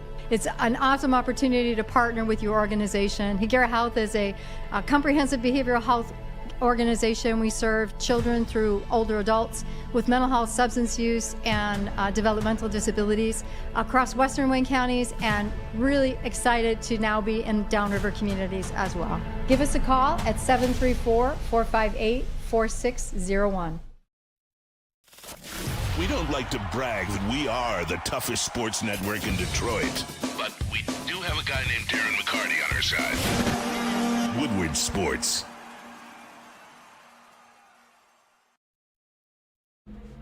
Academy of Warren, they've got a brand new state-of-the-art sports dome fieldhouse that has a regulation basketball court, volleyball court, and soccer field. It can also be used for 7-on-7 football. They've also got K-8 that features AM and PM latchkey, small classroom sizes, learning street, futuristic media center, free breakfast and lunch, Houghton Mifflin curriculum, academic games, K-8 athletics. So don't forget that Ermanni and Edwards will be broadcasting from their carnival on August 24th. That's August 24th. Come see them. Come meet the staff at the Academy of Warren and explore your child's new school. The Academy of Warren is now accepting new enrollment, so go to academyofwarren.net. Bonjour. Arrivederci. And welcome back to the Woodward. It's live at woodsports.com. I'm Eazy at Spinball Racks. What up, though? Chris Platte on the TD booth. Matt Bro on the ones and twos. Brother, it's always a pleasure having you, man. I appreciate you tapping in with us. I love hanging with the heavies. Let's fucking go, man. I just want to talk ball. Appreciate you, brother. Yeah. Love you guys. Love you too, Love man. you too, man. Ball. I just came across an article, Spinny. Okay. You might want to wipe it off. Laugh track. I was looking up best running back duos in the NFL. Mm-hmm. What do you think the Lions ranked? 4. 4? 4. For real? Yeah. Do you have them ranked 4? I have them top 5. Top 5? Yeah. Before they even hit the field? Yes. You don't even put rookies in your power rankings. You got them top 5? Yeah. Carry on. I think there can be dynamic. I think that with the obviously the offensive line is going to be a big part of that. The offensive line is going to make these guys look much better than they are. But when you look at the other running back combinations, like I'm not just talking straight up one pound, pound for pound running back versus running back. I'm looking at guys 1 and 2 who will be as equally as good as them. And for me, there's not many I can think of. You obviously probably start the list with Green Bay with Aaron Jones and A.J. Dillon. That is a fantastic combination. Those guys are going to be good for a while. You look around. Other than that, man, there's not a lot that I'm like, all right, this is going to be a top 5 running back combo, or this is a running back combo that I'm scared of, or that I think I'm going to put over the Lions. I'd have to look up some more, but yeah, I feel pretty comfortable putting them top 5. Top 5 already? What would you rank these? Top 5 for you? I don't know. The nipples are kind of low. They were ranked 7th. 7th by Bleacher Report. I was actually kind of surprised to see this myself, only because I think it's something you want to see on the field first. But I'm cool with it. I'm with those same expectations or like willingness to put like rookies in the top 10 in terms of like duos. They had Kenneth Walker, Zach Charbonnet ahead of them. Yeah. How you feel about this one ahead of them? I make a face because I don't agree. Maybe because I'm also like low-key hater now too. But Alvin Kamara and Jamal Williams. No, Jamal Williams isn't better than either of those guys. And I even too like you factor in the offensive line, just the running unit in itself. Like the Lions have to be. You know what? Fuck it, Sweeney. I'm gonna go along with you. Thank you. Because if you're including the offensive line along with the running backs, and the guys like fucking clearing the way for them, the Lions are top 5 for sure. Yeah, I think you could put San Francisco up there with Christian McCaffrey and Elijah Mitchell. That's a very good combination. You look at Atlanta. Atlanta's going to have a good combination as well with Bijan Robinson and Tyler Algier. I saw they had them ranked over the Lions too. I don't know if I'd put it over the Lions per se, just because we know what David Montgomery already is. We know he's a guy who has 1,000 all-purpose yards in every year he's been in the NFL. So he is a consistent factor out of the backfield, and now he's going to the situation with the best offensive line that he's ever ran behind. Yeah. So we'll see, but I'm definitely putting him top 5. I mean, here's the comments of having both Tyler Algier and Bijan Robinson as a duo ranked over our guys Gibbs and Montgomery. It says, consider this a down payment on Bijan Robinson hype. Last season, Tyler Algier and Cordell Patterson were one of the most productive running back duos in the league. The two combined for 1,991 yards and 12 total touchdowns. Arthur Smith knows how to scheme up a run game and has been instrumental in helping Cordell Patterson go from receiver to kick returner to running back. Now he's going to get a true blue chip prospect in Robinson to work with. Patterson will likely take a step back in terms of volume, but he has a effusive in praise for Robinson. He recently told Josh Kendall of The Athletic, there is not one spot he cannot play on this field. Yeah. I guess it's like more so a hype piece on Bijan. I'm going to go ahead and read what they had to say about the Detroit Lions, though. And it starts off with Spinney's right. They're top 5. Spinney's always right. Look at them. Thanks. Don't you feel bad for them? Donate $5 today to Ramen Noodle Rackster.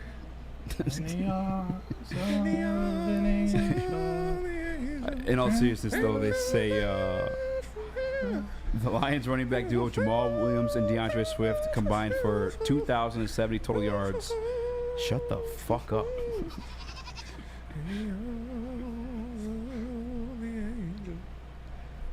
You gotta say it like it's a commercial with starving kids in the background. No, I'm not. Tell us about the dogs. All right, here's what they had to say about Dave Montgomery and Jameer Gibbs. It says, Dave Montgomery is the capable veteran back in the new duo. He's only rushed for over 1,000 yards one time, but he's a reliable pass-catching option with 155 career receptions in 4 seasons and 1,240 yards. Montgomery's rushing numbers could improve behind the offensive line, but he was 9th in juke rate, but just 50th in run blocking.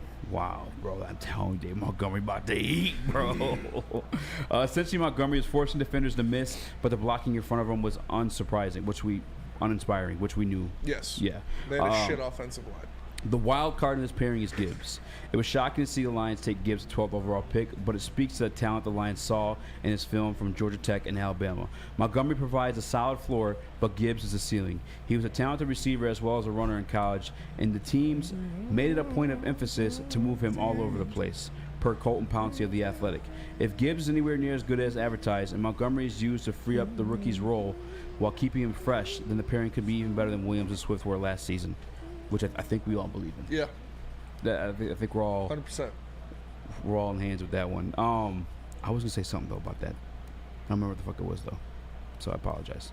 Thanks for singing. You're gonna say, where does Swift and the Eagles land on that list? Swift and the Eagles, or your list? So they're actually in the honorable mentions on my personal list. Swift and Trap Rashad Penny. Trap Rashad Penny. And Kenneth Gainwell and Boston Scott. I think duos, bro. I think Gainwell dipped out. I think really, yeah, or one of those guys in Carolina now. I don't remember which one. Miles Sanders. Oh yeah, that's right. Anyway, I think a healthy Swift behind the Eagles' offensive line is. We saw what Swift could be when healthy. Like I think you could put the same expectation on him over there in Philly. And we saw that Swift can't stay healthy. That part is true. Anytime he gets reps as a number 1 running back, he falls apart. I've got glass bones and paper skin. Every morning I break my legs, and every night I break my arms. I just lie in bed until the heart attacks put me to sleep. The heart attack put me to sleep? Yeah. What is that from? SpongeBob. I remember what I was going to say now, though. When they're speaking of Brian Dable, talking about the Lions roster, like them getting an opportunity to practice against it, he kind of went on and on about the pieces they acquired in the draft, and Gibbs was like the number one, and he's like, yeah, we wanted Gibbs. Like, yes. I mean, Brian Dable was an offensive coordinator by trade, you know what I'm saying, before becoming head coach. Where'd they pick in the draft? What number were they? The Giants, I think the year before they had 2 picks. They took Jalen Hyatt, or Hyatt. They took Hyatt, right? Late in the first round? The Giants? Yeah. Yes. I'm pulling it up right now. Yeah. But yeah, then he also did the same thing to say about, obviously, Brian Branch. I don't think he said anything about Campbell. New York Giants draft class. Who they had. Oh, shit. You know who they had that didn't really notice on the field today? Jalen Hyatt. Well, him too, yeah. But Deontay Banks. Yeah. From Maryland. That's who they took, pick 24. In the second round, they took a center, John Michael Schmitz. Jingleheimer-Schmidt. John Jacob Jingleheimer-Schmidt. I remember that. Jalen Hyatt in the 3rd round. Eric Gray in the 5th round, running back. And then the rest looks like just trades from this article that I could see. Whoa. So they did take a running back. The fucking kid from Oklahoma. Dark Cash said Swift over-under games compete. Wait, what? Over-under on games completed. 6.5. Spinny. Millionaires completed. Over. 0.5. Hopefully it's over. 0.0. And hopefully she's a female. Hopefully she writes me into her will. I gotta tell you guys about Swiss Insurance. Would you marry an old broad to get in the will? Oh, absolutely. Bro, me too. I still think about that dude we talked about. Knock That dude the is a cobwebs legend. off that. I would have no issue. Yeah, no. I'd fall in love for a couple $1 million. Oh, dang, man. You have to get that insurance. Mm-hmm. Just like you guys have to get that insurance from Swiss. It's the best place to go. The only place to go, some may say. And you can contact them just as easily as hooking up with the old lady. It's 248-800-4177. Or you can email Mark at SwissINS.com. That's SwissINS.com. So whatever, we'll be right back. The only sports network in Detroit that starts with a W. You know, because we win. Woodward Sports, Detroit's winning sports network. Since the dawn of moving people, Chevrolet has led the way. The world of transportation is changing. At Feldman Chevrolet, we are leading the charge forward. With every electric vehicle, every mile traveled, one Feldman at a time. The company that puts more Chevys on Michigan roads is now the #1 name for Chevy electric vehicles. Hey, this is Mr. Kearney, Chief Academic Officer at Academy Warren.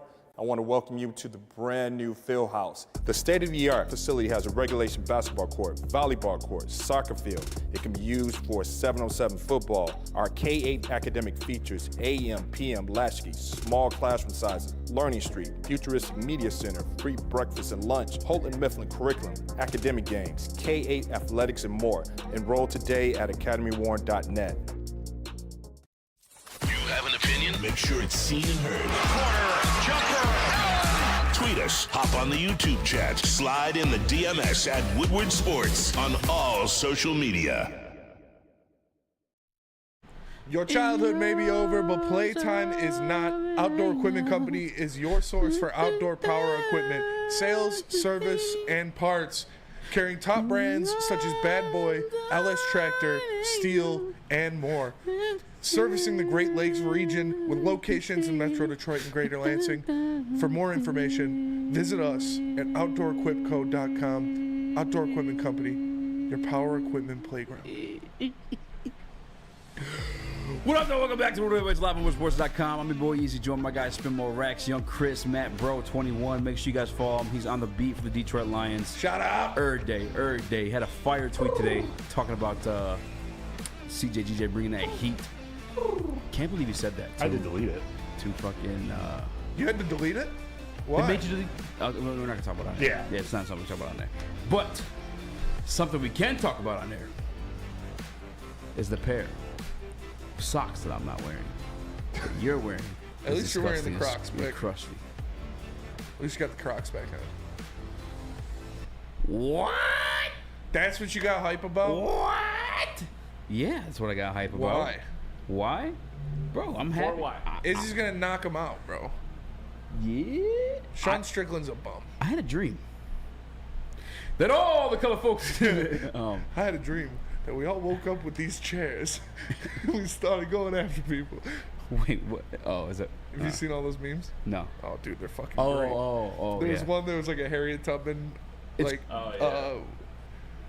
You showed me what's that it one. called? Like a Harriet Tubman mural. Statue? And she's like handing something to somebody, and there's like a little black girl in front of it, and somebody photoshopped her handing a fucking folding chair. It's crazy how much content has already been created from that moment. Bro, I want to get one of those shirts. The one I want to get is the action shot. I want to get the action shot of him hitting the fucking lady in the face with the I chair. can't believe. Can bro, will you find that and send to Chris to play like after the show, just in case? Or after the show? Yeah, usually we do like a video after the show. We can just do it sometimes. tomorrow. Yeah, we do it tomorrow. It ain't a big deal. Yeah, UFC 293. Oh, that's what I was gonna say. The guy that was like low key like brilliant. The guy that swam? Yes. And then, but there's two guys that swam. That's like how crazy this fucking story One guy is. swam to battle. Yeah, some guy swam to whoop ass. He said, all right. Bro, you know how tired my fat ass would have been, bro? Like, I'm hoping you guys be done by the time I got here. The best part is when she's beating up the lady and pushes her into the water. She's like, she has her by her hair. She's like, what? And then pushes her off the dock into the water. She's like, ah. Dude, the one guy got beat out of his Crocs. His Crocs are like up to his knees. Oh, yeah. And then we already talked about it yesterday, but the old guy was just eating the chair shots like nothing. But my favorite part of that was the guy who jumped into the water. Yeah, nope. He's like, safe here, they can't get me. Yeah, dude. They can't swim. Get in the water, they can't swim. My favorite part is what set it all off is the dude that first got hit, he put out the beacon. Like, he turned his hat around, and then he took it off and, like, threw it in the air. It was a fucking bat symbol. Everybody else was like... The guy jumped in the water. He started swimming in fucking battle. That shit was legendary, Bro, dude. that video was wild. That shit was legendary. I had to watch it like 5 times, but like, there's no way this shit's fucking... That shit is so funny, man. Real. I love that shit. I love seeing fights. If I'm power ranking the guy, no, I can't power rank. This fucking the best part. Number one on the power ranking is the guy using the chair as a weapon. Yeah, that guy. Number 2 is the guy that dove in to come protect his boy. Yeah, for sure. They're like, oh, he's swimming over there. The other funniest part, before my man jumped in the water to evade, was like when they went to go jump in, and then there was like 4 of the dudes. They're like, oh fuck. Yeah. They were 2 guys walk up, and there's like 4 guys. Like, oh shit. I saw this meme where it's got the portals The from women Avengers. fought harder than the guys in that thing. Like, they're defending the dudes better than the dudes were defending the dudes. I saw this meme. It's got like the portals from the Avengers with the guys Yeah, walking through. that one's a good one too. That one had me fucking dying. What a fucking event, Montgomery, Alabama, huh? My god, dude. What? Court from the D. King Horace said Scuba Gooding Jr. Scuba Gooding Jr. You can't handle the truth. Bro, that shit was so funny. But yeah, the fucking what? Rip Norm McDonald? No, Scuba Gooding Jr. Oh, yeah. Isaac Lee said Michael B. Phelps. I saw that one on Twitter though. That's a good one. That is a good one. That's how the Avengers pulled up in the game. Straight up. Thanks. That shit was legendary. But that'll do it for us today. Appreciate you all tapping into the Woodward Heavyweights live on woodwardsports.com. Make sure you like and share the stream. If you're listening on an audio platform, leave a 5-star review for the man to my left, the one and only Speak Easy, Chris Platty in the TD booth, Matt Broder on the 1s and 2s. I am Spencer Raxter. We are the Woodward Heavyweights. We'll catch you guys tomorrow. Peace.